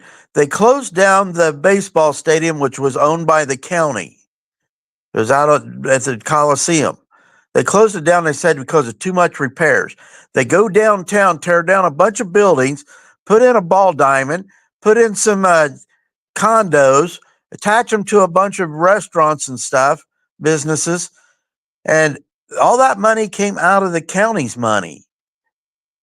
Yeah. People end up buying condos, but they got a tax write-off to do so. Yeah. And the mayor is the one that got the tax write-off, and he's already bought one, so he got the tax write-off that he declared that they could do. Yeah, which that should be illegal. Yeah. Yeah. That's terrorism right there. I'm going to play this. Hold on, play this for pepperoni audits for a second. From his last comment, just for a second. Turn it up. You autograph it? Oh, sure, I'll autograph it. Huh? Yeah. You remember your name? I don't remember my name. I'm slow. I think Biden's jumping ship and he's realizing Trump's right. You know. No, he wanted to be president. What? They kicked his ass out. And now he's pissed off. All right, I'm a young timer. He kept that hat, and he's going to and he bought another one. Guys I grew up with, there was always one. Why would you buy a Trump hat against Harris? Yeah, but I'm all for CBP, the federal government, seizing the kids at the border and putting them in facilities and running DNA on them. Come on. I want to see what he. Yeah, I want to see what he wrote on the inside of that bill, because they probably didn't even write his name. I know. Probably wrote Donald Trump. Yeah. That guy said he's like, I'm proud of you now.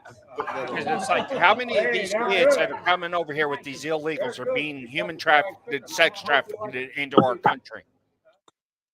Well, I was talking to a lady the other day, and she said she liked Trump until he said that women like to be grabbed by their pussy. And I turned around, I thought about it after she left, and I thought, so you voted for a pedophile? Yeah. But at the same time, Trump's not good for this country, because right before the debate with Harris, he was on news media telling them if he loses this election, he is going to cause a war. He will start a war. Well, he thinks that all the Trumpers are going to back him in a war. If that was the case, then Obama would have already been gone. I mean, taken off of this earth, put into a little box and put in the ground. Because if that was the case, then that would have happened. I still think it could be the case, because you have Putin that went on the news and said if Trump supporters and the American people would take out the government, the people that are in office right now, he will send ammunition, tanks, and troops over here to help them. And China and North Korea even said the same thing. They said that they would back us. Yeah. But the whole thing is, we don't want them to back us. If it's going to be the U.S. people doing it, the U.S. people are going to do it with no help from any other country. It's going to be a civil war. It's not going to be a war. Hold on. Outside of rebellion. You got to remember the Revolutionary War. We had help from other outside countries. Yeah, we had help with France. Exactly. France sent troops, munitions, ships.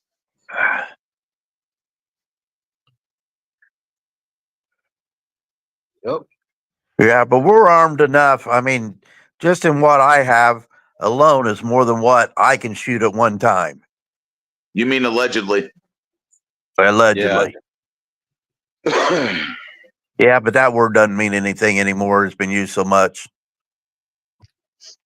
Yeah, and I'm still trying to figure out why my old high school dropped $40 million on a sports facility. Well, here's another thing. Think about all of these schools. In the town that I grew up in, they have torn down 3 schools that supplied into our high school. They changed our our high school to a junior high, built a new high school. They tore down 3 elementary schools now, and the town has gone to crap. They have literally torn down buildings in the town. And why? Because the roofs went bad, which meant that the government, the people we paid for, didn't allow the building inspectors to pay attention enough to get these people to keep the roofs good. Because guess what? They could have taken those buildings from those people at any time as public domain to maintain those buildings and maintain the city that they were in. Yeah, they did that. They did that same thing to my school. Already done it. The school I went to kindergarten and first grade in was built in 1906. Never had an issue out of it all those years. And then all of a sudden, at the last minute, the school wanted to push to build a brand new school. They shut that one down. Still wasn't nothing wrong with it. The local township tried to buy it so they could turn it into efficiency apartments for the community, and the state told them no and went and tore it down anyway. And it was a historic building. Well, the only building I know of in my area was over in Elwood that is still standing. There used to be an elementary school. It was taken over by Red Gold, which is your ketchup people, and that's their home office. Damn. So these buildings can be used. Yeah. Because when was that? It was early 2000s. Boeing bought Paradise Elementary School in Kansas and was manufacturing aircraft parts out of it. Yeah. They put a bunch of CNC mills in there to do all the flight controls out of there. Yeah, see, these buildings can be. It would be cheaper to put the money into these buildings to maintain them than it would be to tear them down and pay a crew to tear it down and remove all the debris, and then pay another crew to come in to build something else on that property. Well, the oldest high school in Alexandria, it actually was being used as like a civic center, and the boiler blew up in it, and it actually caught fire, and it is no longer there. But that was the oldest school in our area. And between it and Arestus and then Cunningham, so those three buildings have been taken down. But yeah, the boiler. When I was in junior high, I can remember when the boiler company came in to do the boiler work on it. So they knew that there were issues there. Oh, yeah. Your nonprofits, only like 2% of that money they get actually goes out to outreach. Well, yeah, because people don't understand what a nonprofit is. It's a business. It's a pyramid scheme. Well, it's a business that the government finances by them not having to file taxes on the profit, because the profit's being used to put back into whatever their nonprofit is supposedly for. Food banks make money, or they wouldn't be there. Yeah. The one thing that you can see that people don't see all the time is the fact that the Salvation Army, they make money. Oh, yeah. And they've also been caught laundering money. Yep. That makes money, even though they show that they're doing all this stuff, and they might, their little figurehead that they put out here, he's supposed to be kind of destitute or whatever in his uniform. I guarantee you he's making more than that. I believe it was 2007 or 2008 when they were doing the bell ringing during Christmas. The Salvation Army ended up that year laundering all that money. Hell. Take a look at Goodwill. Goodwill, they get everything donated to them for free, and then they turn around and mark it up on crazy Don't prices. get me started on the fucking slave labor they do. So did I. I used to work for them, dude. And yeah, you know exactly what I'm talking about. The slave goddamn labor that they fucking mistreat the goddamn disabled. Some of their jobs, they pay them pennies on the dollar. Yep, and then they take them and hold them in. They do all their work in a back room where nobody else has access to it except for employees. The public's not allowed to see them.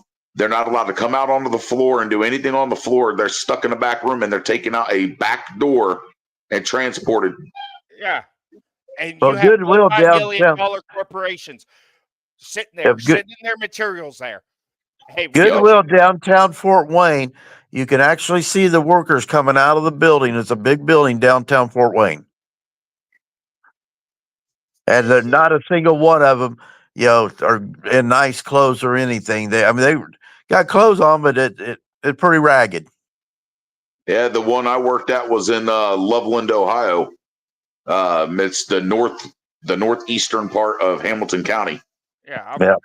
That guy's a multi-millionaire that owns that. Yeah. But that's a nonprofit, But I've seen the way that they treat the disabled folks that are there. And them folks, dude, you can tell that a lot of them were unhappy being there. Oh, I quit. Having That's to the work same thing I 12 did. hours a day for 5 days a week and only making $60. I said, you know what? Fuck you. Yeah. I'm not busting 12-hour days for $60 a week. Yeah. Yeah. I Because mean, like the Kiwi locks for your doors, the replacements, they were sending all that over to Goodwill to have them pack it. well, there's a lot of that stuff done. I mean, there's a lot of things manufactured that the disabled, handicapped, whatever you want to call, are doing. And if you pay attention, you go around. One of the things I found when I can't remember where I was working at when I was doing it, but they were making the brushes, which were like had the bristles on a wooden round piece, and then they had a wire that went around that into a wooden handle, and they were assembling those. And that was all handicapped people. It was not, I mean, we're talking about with Down syndrome and that kind of stuff, because Yeah, they could do a repetitive job. Yeah, and they were paying them probably a nickel piece. Yeah. So, but as far as that being done, you think of different jobs that different people could do.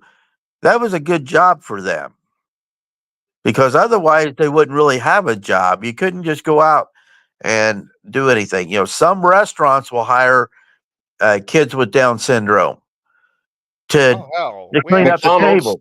We have a sheriff over here who has Down syndrome working in the courthouse. Now that's just some funny shit right there. He's a sworn police officer. Passed all the qualifications. Well, that just goes to show, doesn't it? Yeah. Doesn't take much to be a sheriff or a cop. Well, here's the thing, and as watching all the First Amendment audit stuff, I've become aware that, just like you said, to be a cop, they don't want anybody that has any intelligence at all.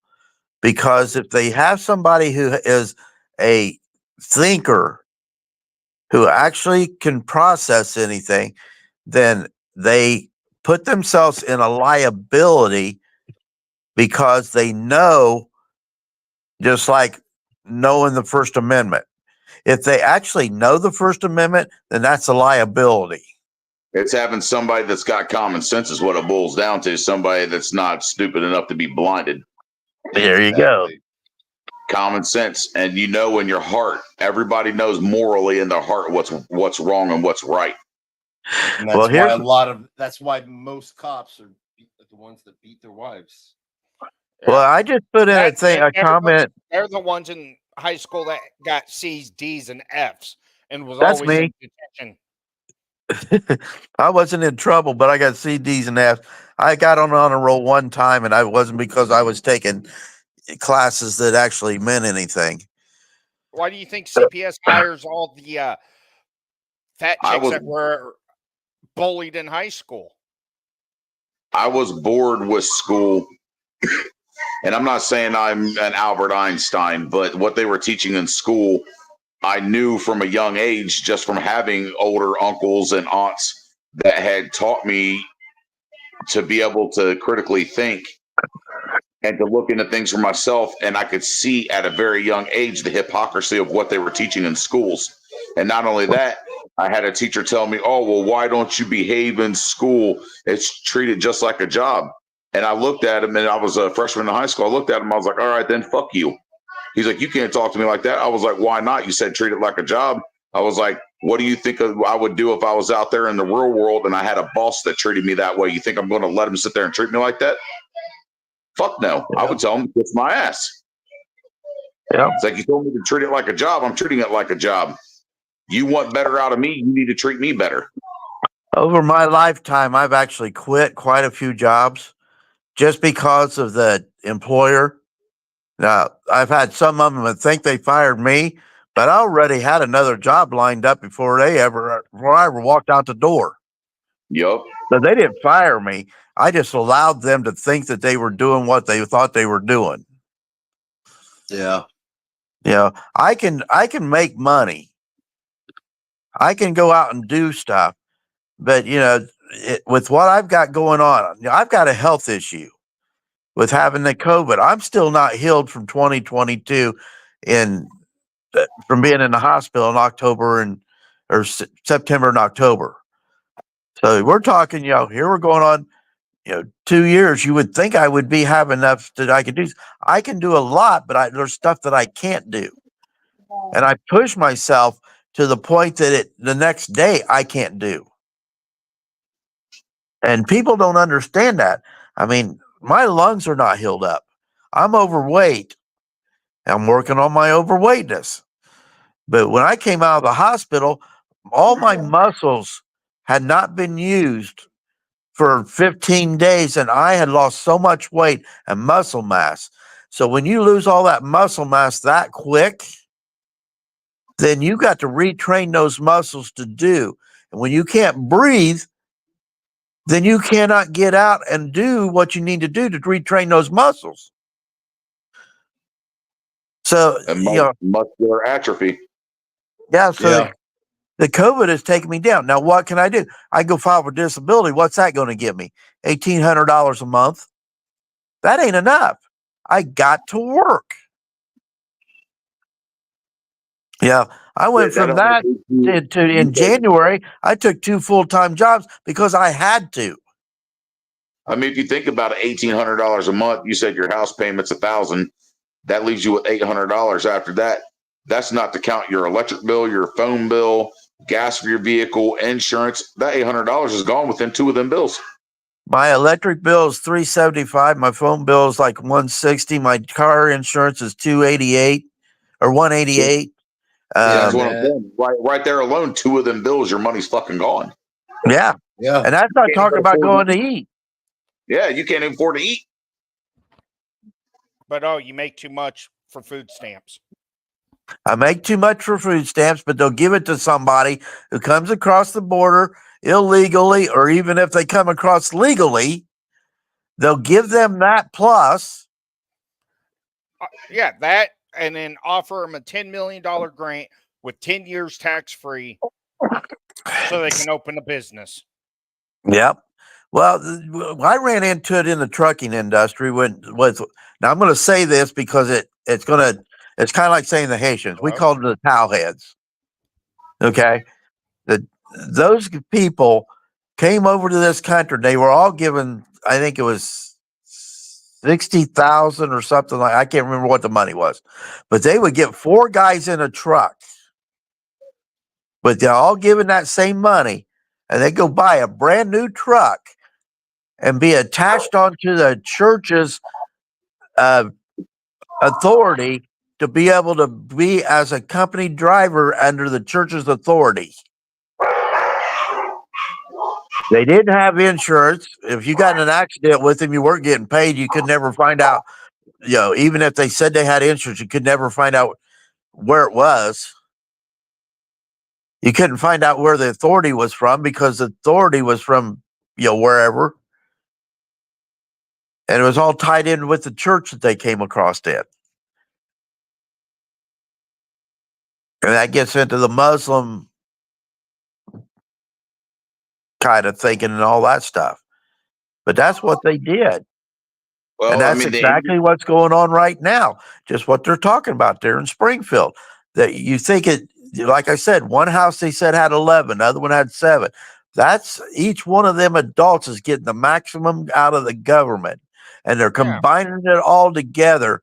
Yeah, they could go out and buy a brand new car. They bought a house, and they have not produced a damn thing in the United States yet. But the Indian people, I seen a video where somebody asked one of them. He's like 30-something years old.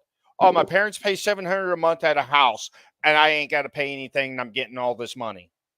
Yep. The Indian people do the same thing. I was good friends with the guy that owned a store in Loveland, Ohio.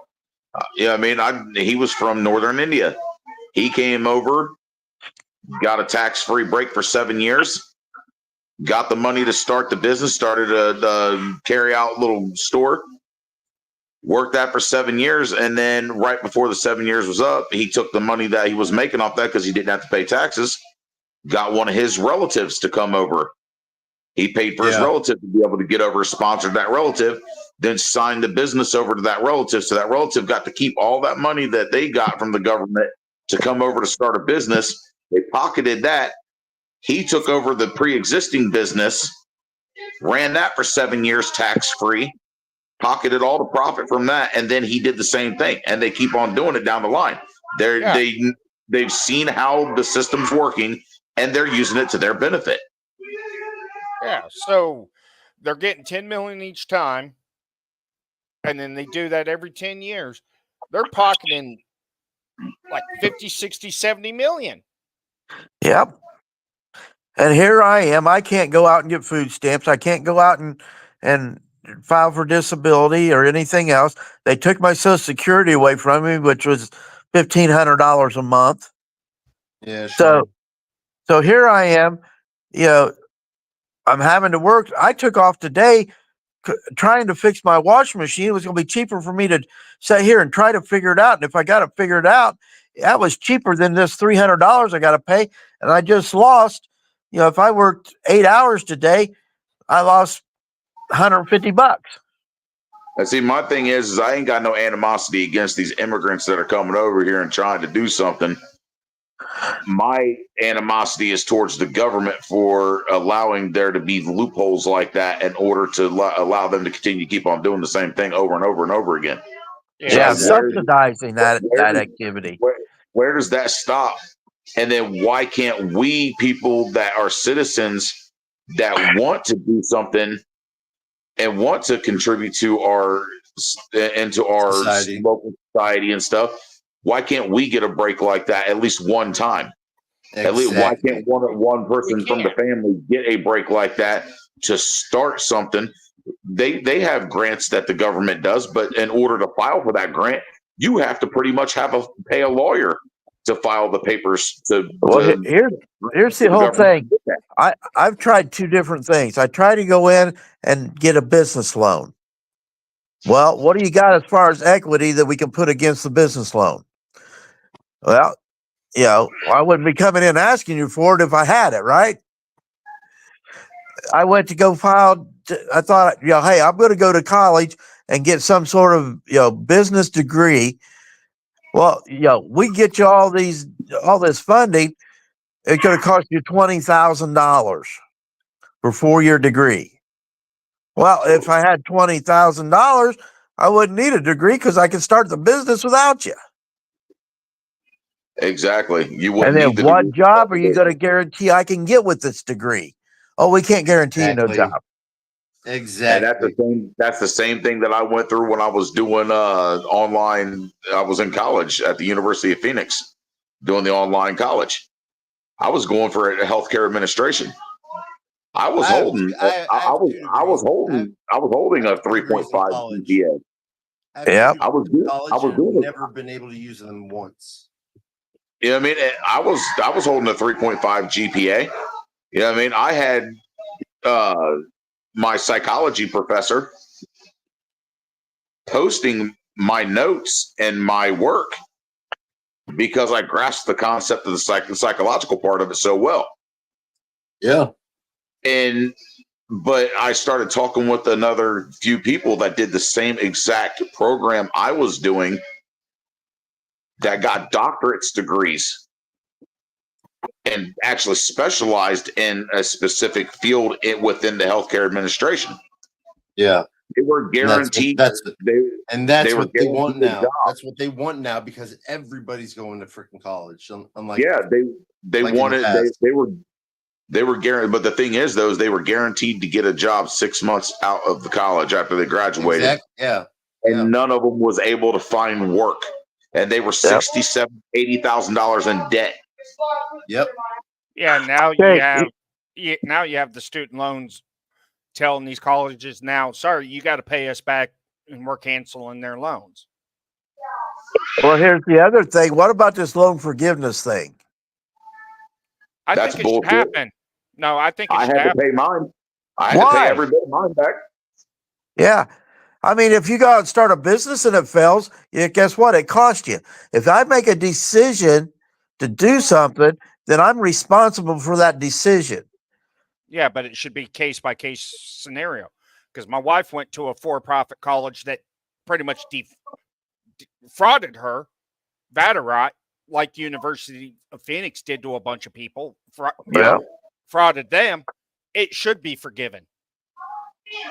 Well, Fraud but was that, committed against them. no, they should be able to sue for that money, and they should be able to be backed in the lawsuit to get it back. You know, if let's put it this way, if I've got a business and I go do a job for somebody and it's not up to par or I do something wrong, I get sued.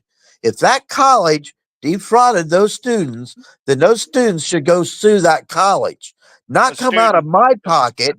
A student already has, and they ended up awarding the student where the college had to pay back all the student loans plus 13 million on top of that in damages. Okay, but every student should be able to get that money back. I don't think the damage is so much, except that just made the point that it should be done. But the money once somebody sues, the federal government should be able to say, okay, all these students were defrauded. They should be able to get their loans forgiven on them. We're as the federal government going after the school to recoup the money. Yeah, but they're not. I mean, those forgiven loans, that is money that, that should be coming out of the college, should come out of those professors, should come out of the administration. I mean, look at all this different stuff that has gone on. Hang on a second. I got a phone call coming in. All right. Look, I'm going to go to mute real quick. The way I understand it, when the federal government forgives the loans on the people that were defrauded, the federal government then goes after like the college's taxes and goes after them and makes them pay it back. Something like that. I mean, that's the way theoretically it should be, but it didn't happen in any of the cases that I know about. Yeah, because I know right now anybody that's gone to like University of Phoenix, ITT Tech, DeVry can file bar defense to get their student loans wiped. Shit, 3 of my brothers all went to ITT Tech in Norwood, Ohio. They all graduated from ITT Tech with a 4.0, and they didn't get nothing after they graduated from there and found out that most of all of that was fraudulent and their degrees didn't mean shit. They didn't get reimbursed for none of that. They were paying out of their own pocket. They didn't get student loans.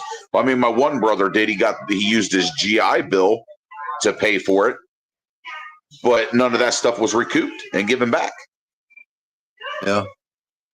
They got screwed. 2 of my brothers paid out of their own pocket for it.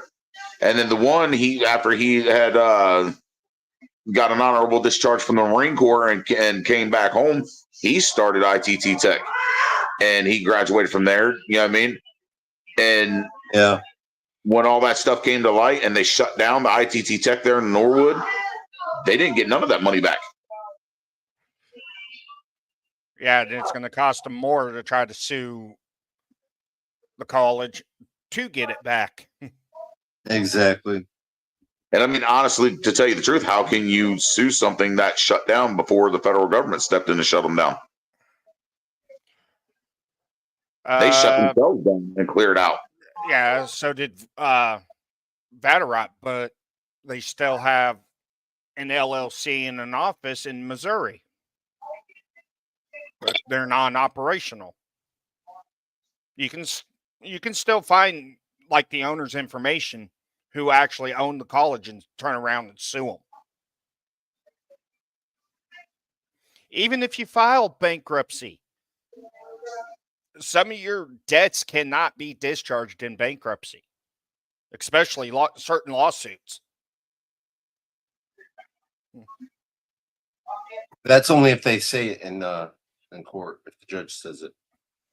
No, some lawsuits can't even be brought up into court if there was malice or gross negligence because of that lawsuit. It cannot be discharged, period.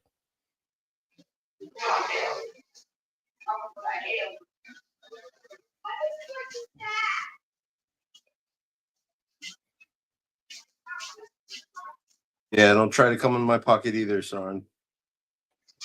Yeah, but the problem is that's what's going to happen. Federal student loans. Yeah, just know there's a lot of messed up things. I'm 39 years old and I've seen so much crap and just noticed so much stuff just in the short time that I've been on this earth to understand that we're in a place now to where pretty much our backs are against the wall. Yeah, as people. It doesn't feel like America. You know, right now. Yeah, it's definitely not the same feeling it was, 25 years ago. Yeah. Hell, I wish it would go back to the 90s. Shit seemed simpler and everybody got along. Yeah. The 80s and the 90s. Yeah, I grew up in the late part of the 80s and all through the 90s, you know what I mean? There's some of the best memories I had. It's same here. And pretty much get kicked out of the house, don't show up with the cops, go have fun. Yep. I grew up on an 87-acre farm. My mom didn't have to kick us out of the house. During the week, we'd go to school. Same year, Sean. 41. We get ourselves on the school bus in the morning. My mom had already left for work. We would get ourselves on the school bus. We'd bring ourselves home. We'd do our homework. After we'd done our homework, we would be out running around the woods. The only thing I'm missing about college is women. You know what I mean? And then on the weekends, we would get up, watch Saturday morning cartoons. By 11 o'clock, when the cartoons went off, we were out the door and gone. And you wouldn't see us. You know what I mean? Sometimes my mom wouldn't see us. Right then? As soon as the cartoons were done, we were up and out the door. Damn. We'd be out running around in the woods. If we had friends that invited us over, we would walk or bike the 4.5 miles from the farm into town, go hang out with our friends. Just as long as we were back home by the time it got dark, my mom didn't care. We could be anywhere on the property, but just as long as we were there back on the property by dark. I remember times being out, hanging out with my brothers in our treehouse. 2, 3 o'clock in the morning. Yeah. Running around in the woods. Shooting each other with BB guns.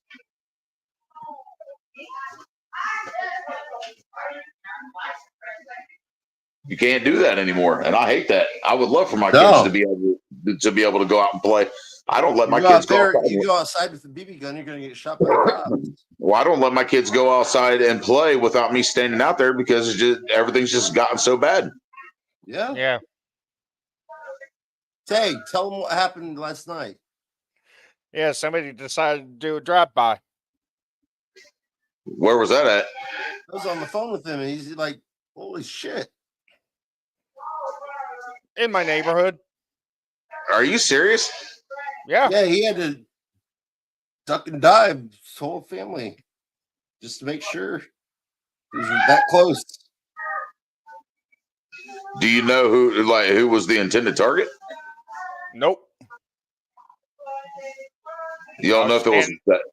It wasn't. You don't know if it was a house close to you or if it was just somebody randomly walking down the road. There was somebody in a vehicle shooting at someone. I was on my back porch smoking a cigarette. Next thing I hear is pop, pop, pop, pop, pop, and then tires squealing. And they started shooting again, getting closer. And it's like, fuck it, I'm out of here. Damn. I'm glad you guys are okay. Yeah, shit. And they still haven't caught that guy who was killing people or shooting on the interstate. At the interstate. You talking about you talking about the 75 interstate shooter? Yeah. Unless he, And then unless there's he, been two. unless he, Then unless there was he one in already, Hart County, and then now unless he again today ended there was his- somebody doing it. unless he's not alive anymore, and which he said Well, he that was kind of going to sounds do. to me like there's more than one person doing it. Yeah, it's either the same guy or copycats. Yeah. And the cops think that he was going to unalive himself was just a hoax, so they wouldn't try to look for him. I still haven't found him. Nah, I don't think they will. I think he got into them woods, got over to the Appalachian Trail, took the fuck off, and yeah, adios, see you fuckers. Yeah, he gets into any of that shit over there, he's fucking gone. They ain't catching him. Oh, he's in Especially with eastern all the old Kentucky. abandoned mines, the Native American caves and stuff like that are all up through there. You ain't catching his ass. Yeah. No, he's never coming back out because they know who he is. He don't have to. He can get out of the state of Kentucky completely out through the back door, and they ain't going to know where he went. Yeah. He's not that far from the Appalachian Trail where that shooting took place. You get up in them woods, you're gone. You get up in there, you can go find some of the old hillbillies that are still living near the Appalachian Trail. They're not calling the fucking cops because they're making moonshine and shit. They'll let his ass live there and help him.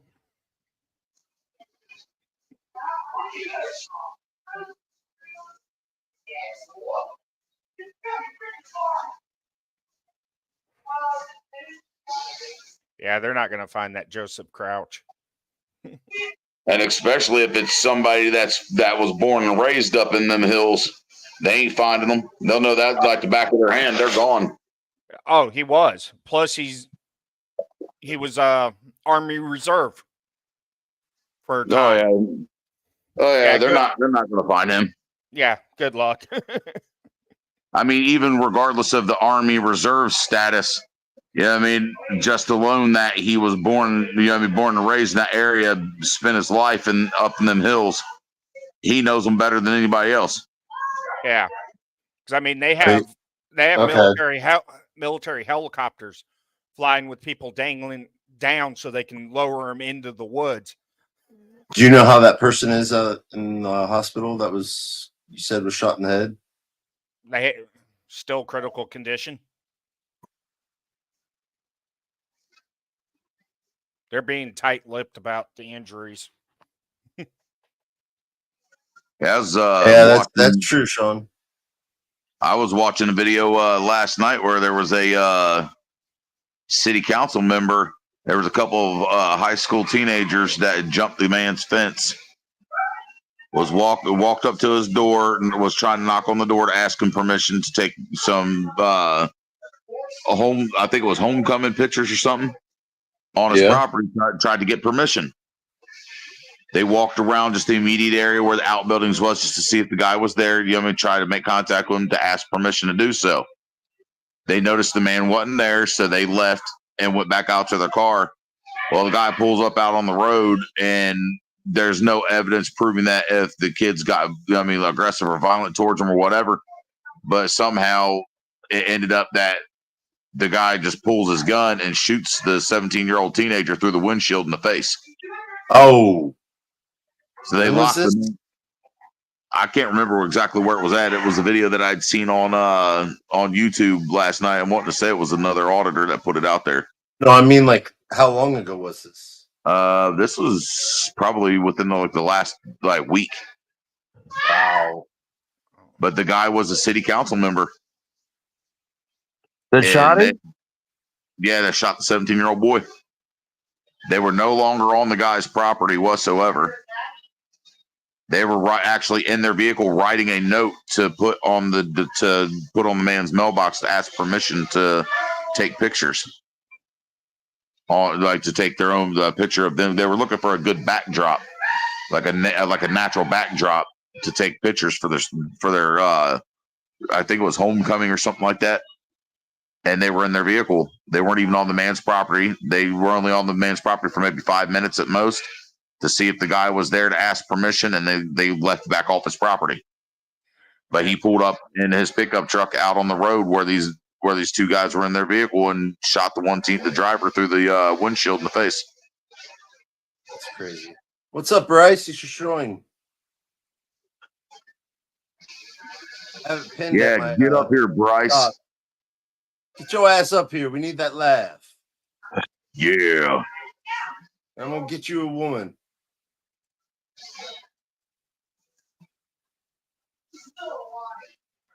Get up here, Bryce. Hey, listen to this crap. This video of a dad picking up his daughter, and people are saying that's SA. No, seriously. Let's start this off here. There's nothing sexual about a toddler, you degenerate fucking dork. Listen, I'm sorry that you got fucked by a shitty father, but don't project that shit on me. What I need you to do is I need you to take that unchecked baggage and get it the fuck off my plane. What you're going to want to do is one cunt course down, right? That's where Spirit Airlines is, and that's all you can afford, you emotionally bankrupt cunt. And hey, I don't want to make light about whatever happened in your life. If some fuck shit happened, I'm sorry it did. But when you use your trauma to call me a predator, we're just throwing hands. Well, throw hands on the internet, I guess, because I have a sneaking suspicion the way you would ever leave your house is if DoorDash had an outage, but I digress. Let's be honest and talk about why you show up once I not said I'd because of get how the you a dad picked up girlfriend. his daughter. It was because the dad actually walked through the door. Yeah. I don't care what anybody says. That is the most effective and best way to one-arm pick up your child, boy or girl. Remember, fellas, great fathers stay fathers. Because What if you the don't, fuck? you end up with people like this on the internet wanting to turn father figures into punching bags. Oh, motherfucker. So apparently this lady posted this video of a dad picking up his daughter, and people are saying that's SA. Dude, I've got 6 kids, and I've picked every last one of them up like that coming through. Yeah, that's how stupid the wokes are. Crazy. You scoop your kid up to make sure that kid is secure. Exactly. Yeah, that guy's stupid. No, The that fuck? guy's sticking up the for the soldier. There was a female saying what that soldier did was SA to that child. Yeah. It's your own Not for child. the guy. You do whatever you want with your child. My oldest daughter got dropped on her head when I met her, and she was 10 years old when I adopted her. We were playing around and I lost her, and she slid through my arms and got bounced off the floor. Oops. Yeah. Oopsies. What the heck? Where she went? Dude, I had my teeth go through my lip at the age of 2. My mom was following me up the stairs. I was 2 years old. I can remember it. Walking up the stairs to go to bed, and she come up behind me like she always did, scoop me up to carry me the rest of the way up the stairs. And she tripped and went to set me down, and I slid and went back down the stairs. I had It wasn't her fault. I had a friend years ago that never would have thought about it, but just out of the blue got arrested. Found out that he dropped his baby on a head, and it caused severe damage. Yeah, they call it child abuse. So he's in prison right now. So that, and things happen, and that's just like him, sliding down the Accidents stairs happen. and his tooth going through, that's an accident, and you live through it. Now, it's a baby. Understand, yeah, shit happens. To go to prison for that's bullshit. Now, if you were one of those angry fathers or something, it seemed like he dropped the baby and didn't do anything to try to get help or anything like that too. So well, and then here comes another thing. Did he have the capability of being able to afford to have any help? Did he have insurance? Did he have all these things that people think that you should have? To be able to say, "Oh, I did this. Now I need to take my daughter to the hospital to have her checked up." yeah, but Danny, seriously, if I had a daughter or a son, I don't care how rich. If I was homeless, how much money it would cost. If someone injured my child, I'd be instantly calling the hospital because they have to take care of you. Yeah, but a lot of people don't understand that. My kids knew when they were little we didn't have insurance. They couldn't do anything to get hurt. Did they do some stupid shit? Yeah, both the girls did. Yeah, but you know what? I knew that biggest part of my life, I didn't have any health insurance. I had life insurance, but I didn't have any health insurance. I don't have health insurance right now. Until Medicaid sticks in, I don't have any. I pay for everything. Can I afford it? We already talked about that. That would be one more bill. You know, I had health insurance at one time before Obamacare kicked in. Then I could no longer afford it. Yeah. And even when I had company insurance, what I was paying for my health insurance before Obamacare, I was paying with company insurance, paying for most of it. You know, it's ridiculous. Yeah. And, you know, there are two professions out there that announce on their sign that they're not professionals: doctors and attorneys. They both run practices.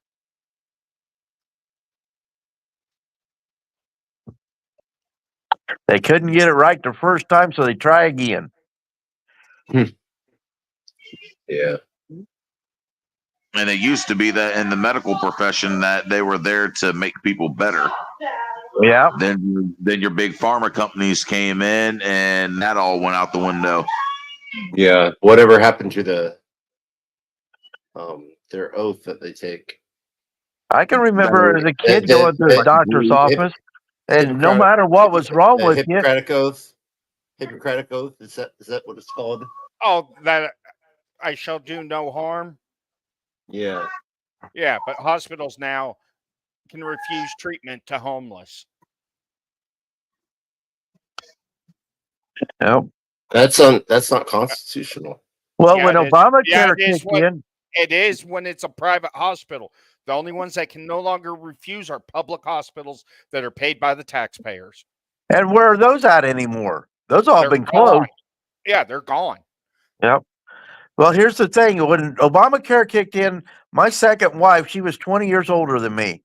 So at 72 years old, she passed away because the doctor, who she had never seen before, because the doctor she had at the time was a part of a group, and her actual doctor never did hospital calls. The doctor that was on call, part of the group, was at the hospital, and she had overdosed herself on a nebulizer and an inhaler, and whatever they'd given her from the hospital before that she went in. And he come in and he says, well, she's not a candidate for a heart transplant. She's not a candidate for a lung transplant. Went out and wrote her a prescription for morphine. Are you shitting me? No. And they talk about, people were saying that, this was a way to kill people. Well, y'all did. I can tell you right now, that doctor did nothing to take care of her to make sure that she was going to extend her life. The guy should not be a doctor. What are you going to do? I couldn't tell you the guy's name to this day. Never seen him before the day that she was in the hospital. Yeah. Never seen him after that either. Yeah. Plus now in Kentucky, doctors can legally fuck up and kill you, and there ain't shit you can do about it. They can't be criminally or civilly prosecuted or sued now. So whatever happened to malpractice insurance? Shit, there's a real good friend of mine passed away later in the year last year. She was going in for a simple procedure. Only took an hour to do. My wife had talked to her on the phone right before she had went in. She's like, "Oh, I'll see you." She's like, "I'll see you tomorrow. I'll be back at my house. You know, you and your husband can come over and we'll all hang out." Yeah. Next thing we know, we didn't hear anything back until 10:30 that night. Her daughter was calling us, crying profusely, saying she's dead. And we're like, "What the fuck? Like, what's going on?" Are you serious? Wow. She had died in the surgery they were going into her brain to remove a non-cancerous mass in her brain. Real simple procedure. I mean, to their standards, they call it simple procedure. Yeah. For some weird reason, the doctor opened up her leg and was messing around with the artery in her leg. Nicked the son of a bitch, didn't know that he nicked it, caused her to start bleeding out. She died once on the table. They resuscitated her, rushed her into the MRI to try to get scans to figure out where the bleeding was. And she died the second time, coded the second time in there, and they couldn't resuscitate her. She didn't have enough blood. For a simple procedure. Come to find out, when her daughter had started looking into it, this doctor, this isn't the first time he's fucking done it. Why the fuck? What was his fucking excuse for playing with her, messing with her leg? Dude, this doctor has 3 open lawsuits right now. How was he playing with her femoral artery? We don't know. She Please went tell and me it wasn't Florida. This was in a hospital in Orlando. The doctor was private. It was from a private practice using the hospital facilities.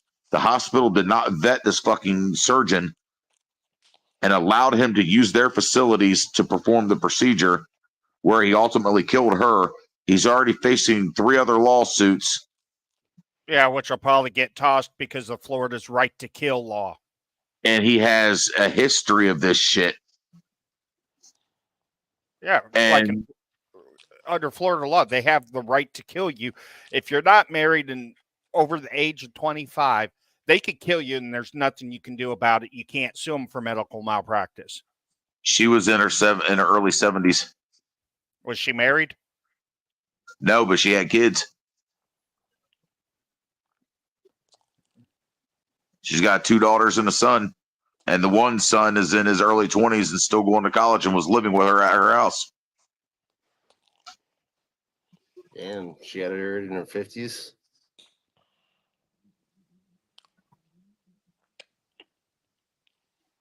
Real sweet lady. She was real direct. Would tell you how it was. Had a sarcastic sense of humor, but the lady had a heart of gold. Yeah. Real good woman. And this fucking doctor killed her. And I'd add insult to injury, the next day after she died, this son of a bitch sent a fucking dozen roses to her front door. Oh God! What a sadistic No, he did not. Asshole. Yes, No, with what the card. fuck? With a card, a condolence card to Oh her door. my god! Her son opens up the door to leave for fucking work, and there's a fucking bouquet of flowers with a condolence card sitting on the fucking doorstep. Oh, that don't show guilt. I don't know what does. But yet nothing's going to happen to this guy.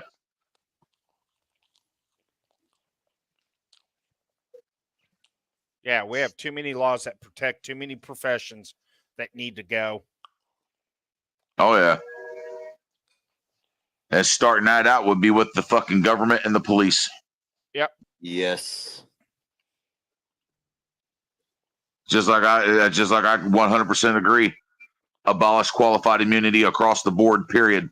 That goes for fucking judges. And get rid of the freaking union. They do not need a fucking union.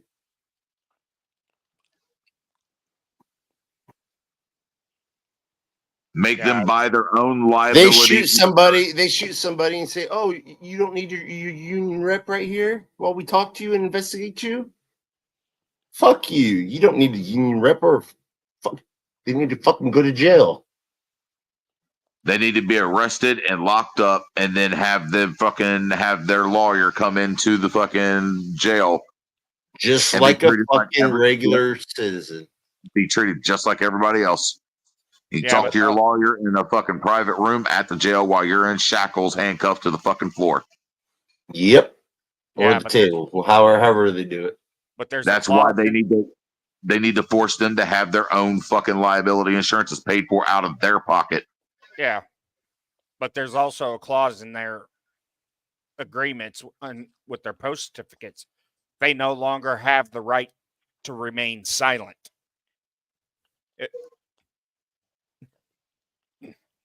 I've What? watched. Yeah, go pull up interrogations of law enforcement officers, and the IA and the detectives will tell them, if you plead the Fifth, we're just going to arrest you right now. You do not have the right to the Fifth Amendment. Cops? Cops. Well, I mean, I do agree with that though, because what they're doing is fucking. I agree. How they're, I agree with that too. It's just that how they're operating is under the fucking color of law. They're operating in an official capacity. They give up certain civil liberties when they are in that uniform. Well, it no longer becomes rights; it's duties when they put on that uniform. Yep. And if they're even out of uniform and they're doing anything that is due to their professional occupation, then that is also a duty. They no longer have rights. Well, I mean, once they're sworn in through the state as a peace officer, they forfeit a lot of them rights, because just because they're in on duty or off duty, it doesn't matter. They are still a cop no matter what. They still have an obligation through that certification to act when something's wrong. Yeah, but they can choose not to even when they're in uniforms. Yeah, see, that's bullshit. They shouldn't have a fucking right to choose not to. I agree. That's their job. That's what they're getting paid for. That's what they were put there for. They swore that fucking oath. That's their responsibility to make sure the peace is kept. There you said it. They swore an oath. They don't even know what the oath says. Yep. Their job is to serve and protect, not to what am there's another word for it. Basically to steal from us and harm the public. Yeah. We had a thing over here, and there's a couple different things attached to it.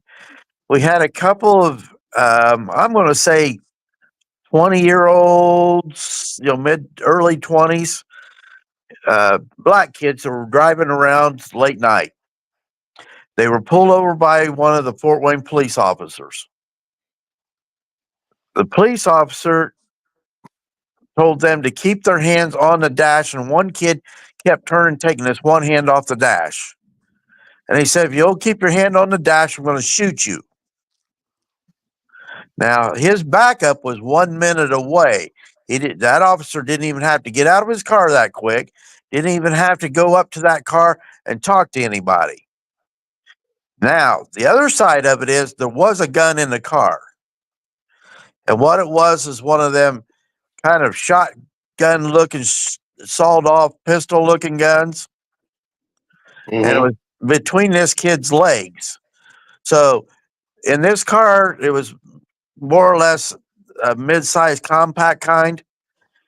So there's no way he could have reached down, pulled that gun up without having to lift it straight up to even get it out to point it at anything. And this officer shot him. Now, the one side is, what the hell are these kids doing out there with a gun in a car driving around? Is on the bad side of town, which I can say the southeast side of Fort Wayne, you're going to guarantee you're going to have shit go on. That's where all the gangs are. That's where all the low income housing is. That's where everything happens.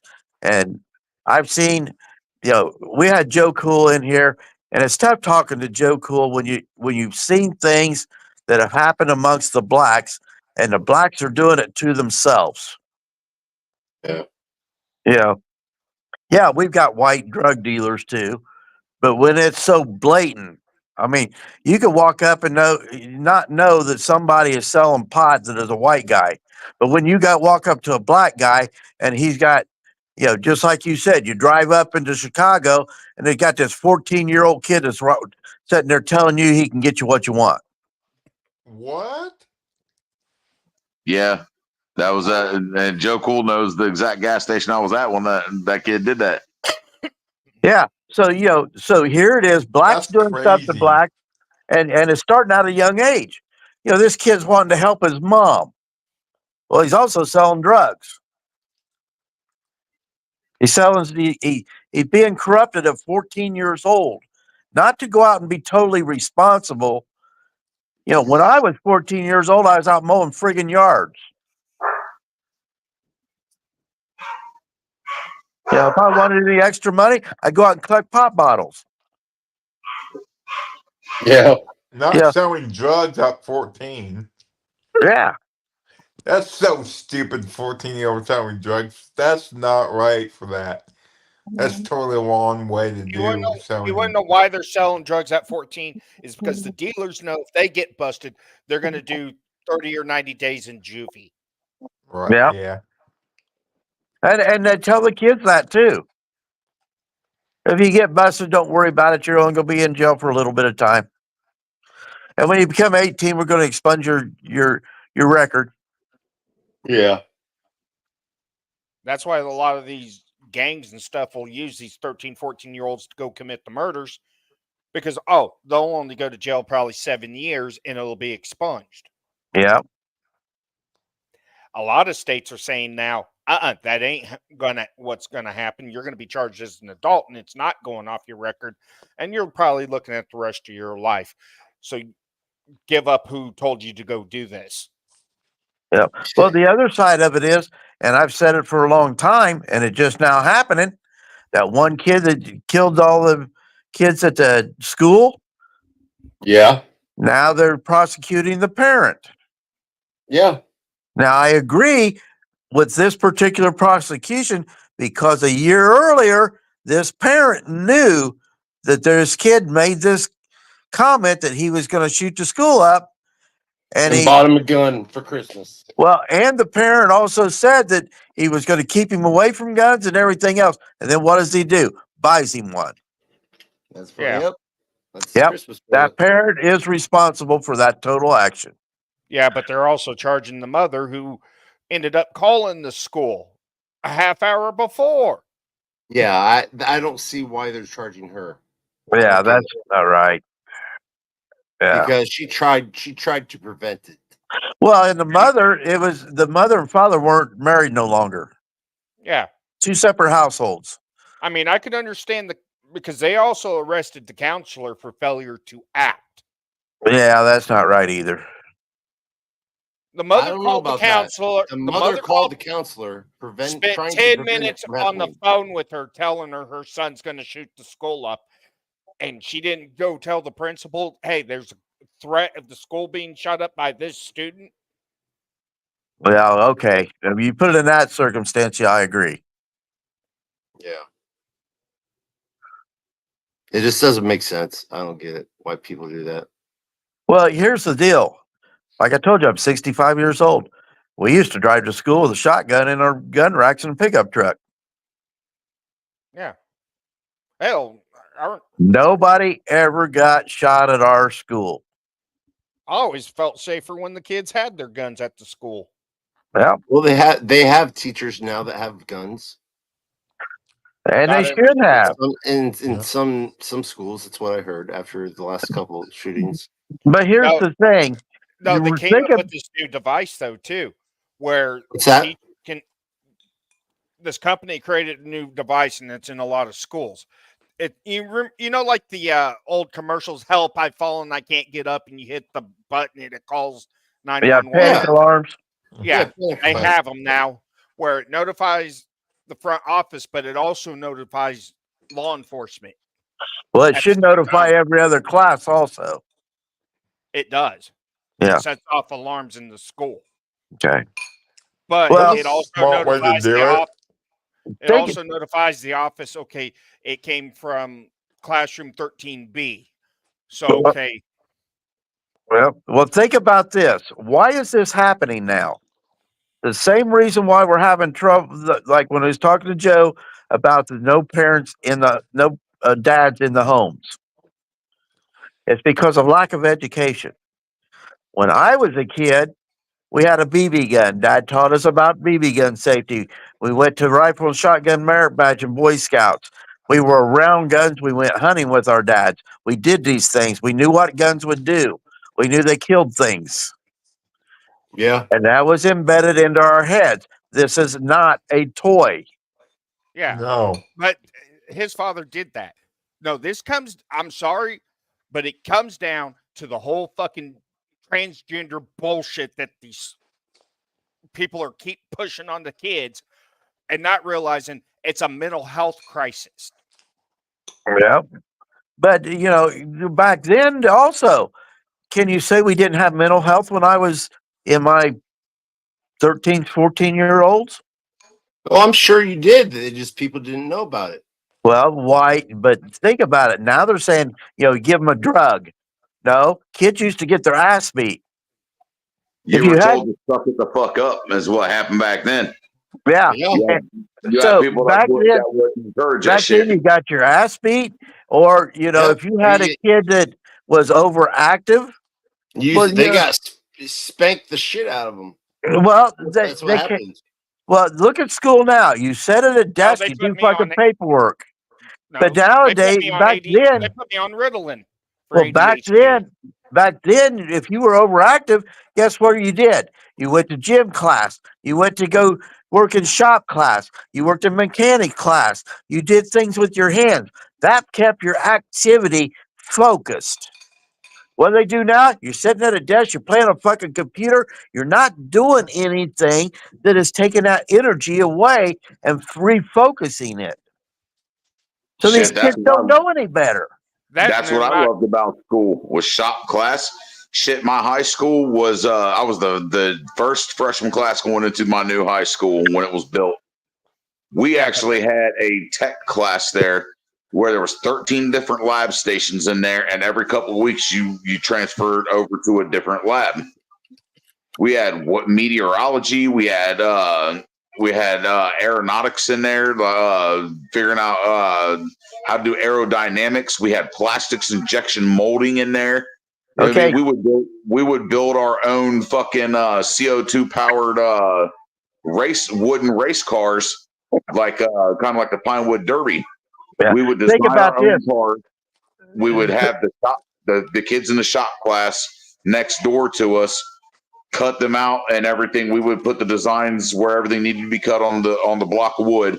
They would cut all the designs out, sand it all down for us and everything. Then we would make our own wheels, assemble the vehicle, paint it, run it through an aerodynamics chamber that we had right there in our class. And then we would take them into the fucking hallway, load a CO2 cartridge in them, and race them. Okay, think about this. What industry was in your community at that time? Oh, it was a small town. There wasn't any big industries close to there besides Fujitech. That was probably about 7-8 miles away from us. And what did they make? They assembled elevators. Okay. They Most had of the time, they had a big tower there where they would assemble the elevators after they built them, manufactured them, and they would run them up that tower to test them. okay, most of the time in any community, whatever industry was around your area was what kind of classes that you had, which was your tech classes, your automotive, your building trades, your electrical classes, those kinds of things all were based off of what industry was in your community. So they were prepping you for your future job. Yeah. And I mean, I love the technical schools like that because I had a county technical school. It's called the Warren County Career Center. And that's actually where I met my wife, was in high school. She was in equestrian science and I was in auto tech. Yeah. So I was learning how to build cars and fix cars while she was over taking care of the horses. Yeah. Saying that's refocusing that energy instead of giving them a drug. Oh, hell yeah. And they learned you know what's ironic about that? It's like what you said is like all the bad kids got sent to the alternative school. I got kicked out of high school because I was fighting bullies too much. I didn't like bullies. Yeah. So I got sent to the alternative school, which is right next to the career center. And all them bad kids that were at the alternative school ended up going into the career center next door. After they got out of that, they straightened up and went in there and they excelled at what they had there. Yeah. They excelled at all of it and ended up going into careers. A lot of them now own their own fucking businesses and are very successful. Yeah, my niece went into very first time I ever heard of an alternative school is up in Goshen where she lived, and they had an alternative school up there, and I never heard about kids getting taken out of regular school, getting sent to an alternative school, and I don't think she was so much causing trouble or anything. I think she had trouble with the other kids that were in the other main school. They were creating her problem. Yeah. And she just got involved with it. She was always either getting picked on or something. And she either refused to work or whatever it was that needed to be done there at school. So now she ends up having to be involved in going to alternative school. Well, we were talking about money earlier. That phone call I got was set up appointment to work on my washing machine. The guy's telling me it's going to be about $300. I just checked my credit card to find out what the balance is on it. I haven't got $300 to pay him.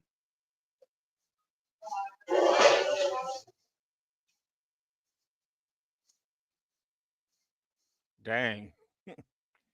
Yeah. And I won't get paid till the 16th. He's going to be here on Monday. 16th on Tuesday. I haven't even got any money I can move around right now to make it work.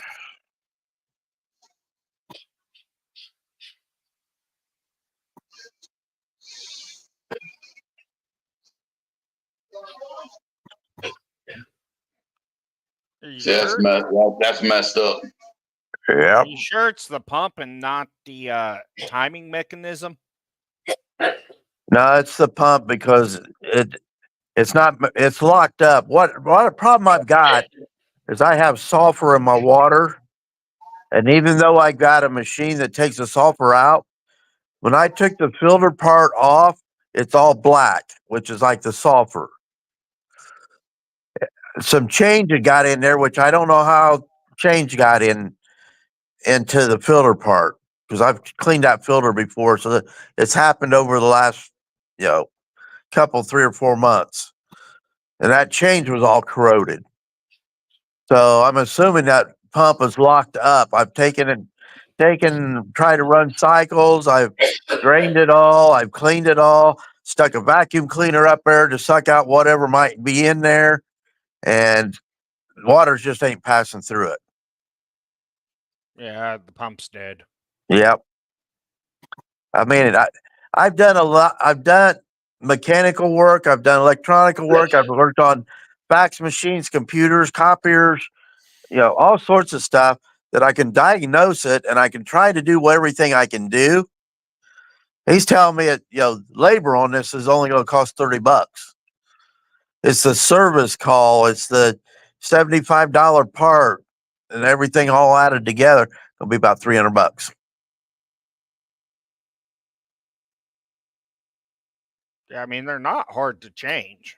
You unplug a couple wires, undo the drain Well, hose. gentlemen, I got to hop off of here. I will talk to y'all later. Thank you for inviting me up, Indiana.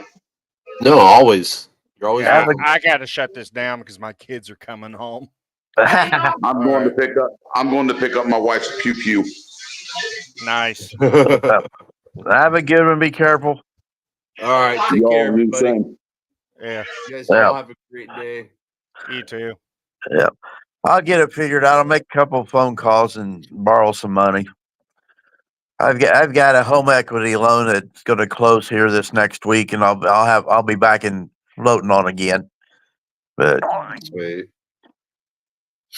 But Okay. it just didn't close quick enough. Yeah. All right. I'll just play a couple songs, and then if you guys want to leave, you can. But then I'll probably end the stream. I gotta end it because my kids are coming. All right? You can go, but I'll stay. I'll stay. I'll stay up with you for a little bit. All right. I'm just gonna play 2 songs, a couple songs. Are they copywritten or uncut? No copyright. All right. You're never gonna make it, you're not good enough. There's a million other people with the same stuff. You really think you're different? Man, you must be kidding. Think you're gonna hit it, but you just don't get it. It's impossible, it's not probable, you're irresponsible. Too many obstacles, you gotta stop it, yo. You gotta take it slow, you can't be a pro. Don't waste your time no more. Who the fuck are you to tell me what to do? I don't give a damn if you say you disapprove. I'm gonna make my move, I'm gonna make it soon. And I'll do it cause it's what I wanna fucking do. Cause all these opinions and all these positions, they come in millions, they blocking your vision. But no, you can't listen, that shit is all fiction. Cause you hold the power as long as you're dreaming. There's no way that you make it. And maybe you can fake it, but you're never gonna make it. Aren't you just gonna take that? Make them take it all back. Don't tell me you believe that. Aren't you just gonna take that? Or will you fucking fight back?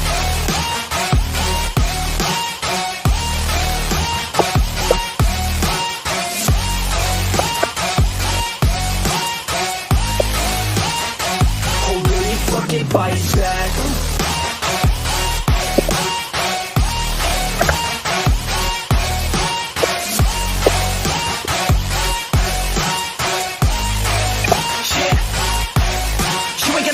You ain't never ever gonna break it. You can never beat them and they're better than you face it. Thinking that they give a damn, you're not thinking straight, kid. No, they don't give a damn, you got what I'm saying? I'm not fucking playing, I'll give it to you straight, man. There's too many others and you're not that great, man. Stop what you're saying, stop what you're making. Everybody here knows that you just faking. Nah, I don't wanna hear it anymore. I don't wanna hear it anymore. All these fucking thoughts, they are not what I need anymore. I'm about to shut the motherfucking door on all you poor ass haters with your heads in the clouds. Talking out loud so proud, you better shut your goddamn mouth before I do more speak out. It's about to head south. You're never gonna make it. There's no way that you make it. And maybe you can fake it, but you're never gonna make it. Aren't you just gonna take that? Make them take it all back. Don't tell me you believe that. Aren't you just gonna take that? Or will you fucking fight back?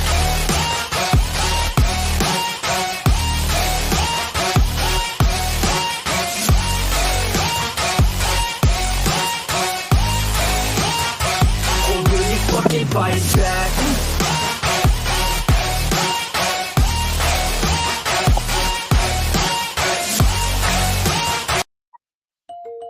Hey, Indiana. Yeah, buddy. There's a group around called Culture Shift. It's a group of artists. Pull up Alex McDonald. He's got a YouTube and he's doing some his own songs. But he put together, and it's actually running out of Texas also, and it's called Culture Shift. And I've helped him out with a couple different get-togethers. He's done something down on the river down there by downtown Fort Wayne. Yeah, where he's got them together, and he's done. We went to Chicago and did one. Contest up there. We've done. He's been everywhere doing it. He's as he travels across the country in his job doing quotes, he'll go out and find like street artists and stuff and do stuff with them. And but he's got out 2 or 3 songs on his own.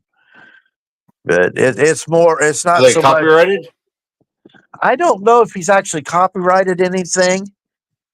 But I mean, you don't have to play it, but just go and listen to it or go look into it before you do it. I will. Yeah. Okay. But he's right here. He lives over here in Monroeville. He's a buddy of mine. Okay. So, All right, I'm just gonna play one last song and then end it. So. all righty. Well, I'm gonna jump off and but as you played that, it's like that when they start throwing in the cuss words. Yeah, and stuff, I didn't realize out the of it. on that one. Yeah. It kind of reminds me of the rap stuff, and I'm not so much into rap. Yeah. Okay, buddy. All right. Talk to you guys later. All right. Bye. Later. Later.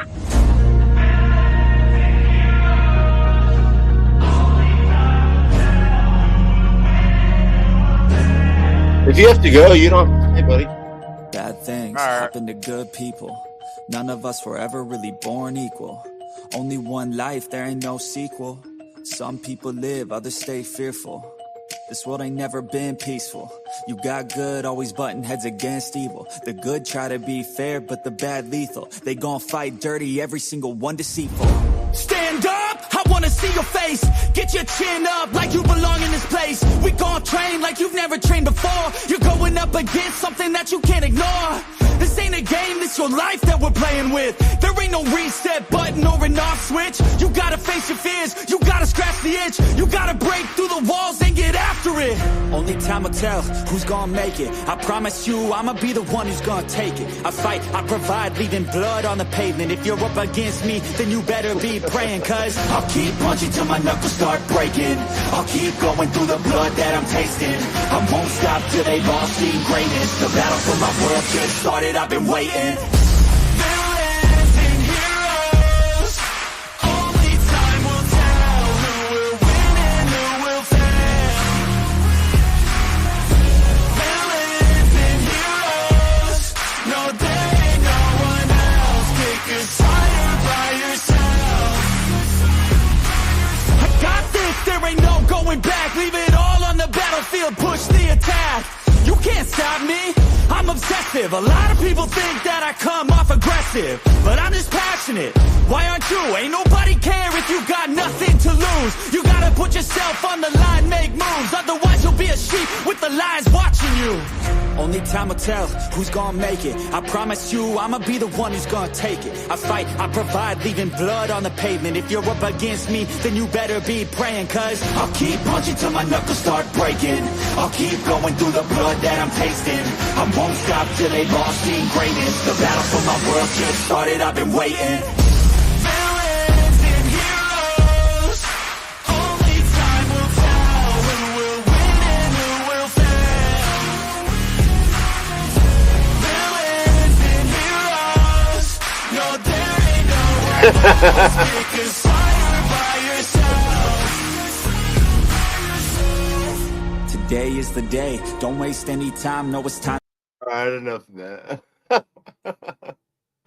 Sean shit. Hey Bobby, is that how you cleaning it? Just using hot water? I use isopropyl alcohol. But shit, I'm almost out of that, so I might boiling water shit. I've never tried that.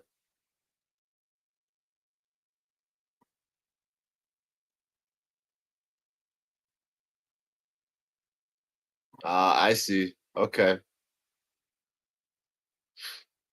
All right. Well, thanks everybody for joining. Hope you have a great day. And I'm out. And hey, before I go, Bobby, Cape Cod watcher, let me know next time you're gonna go live, buddy, on Messenger, because I don't get my phone doesn't give me a notification if I get you go live or some shit like that. It's just so. All right. Later, everybody. Bye.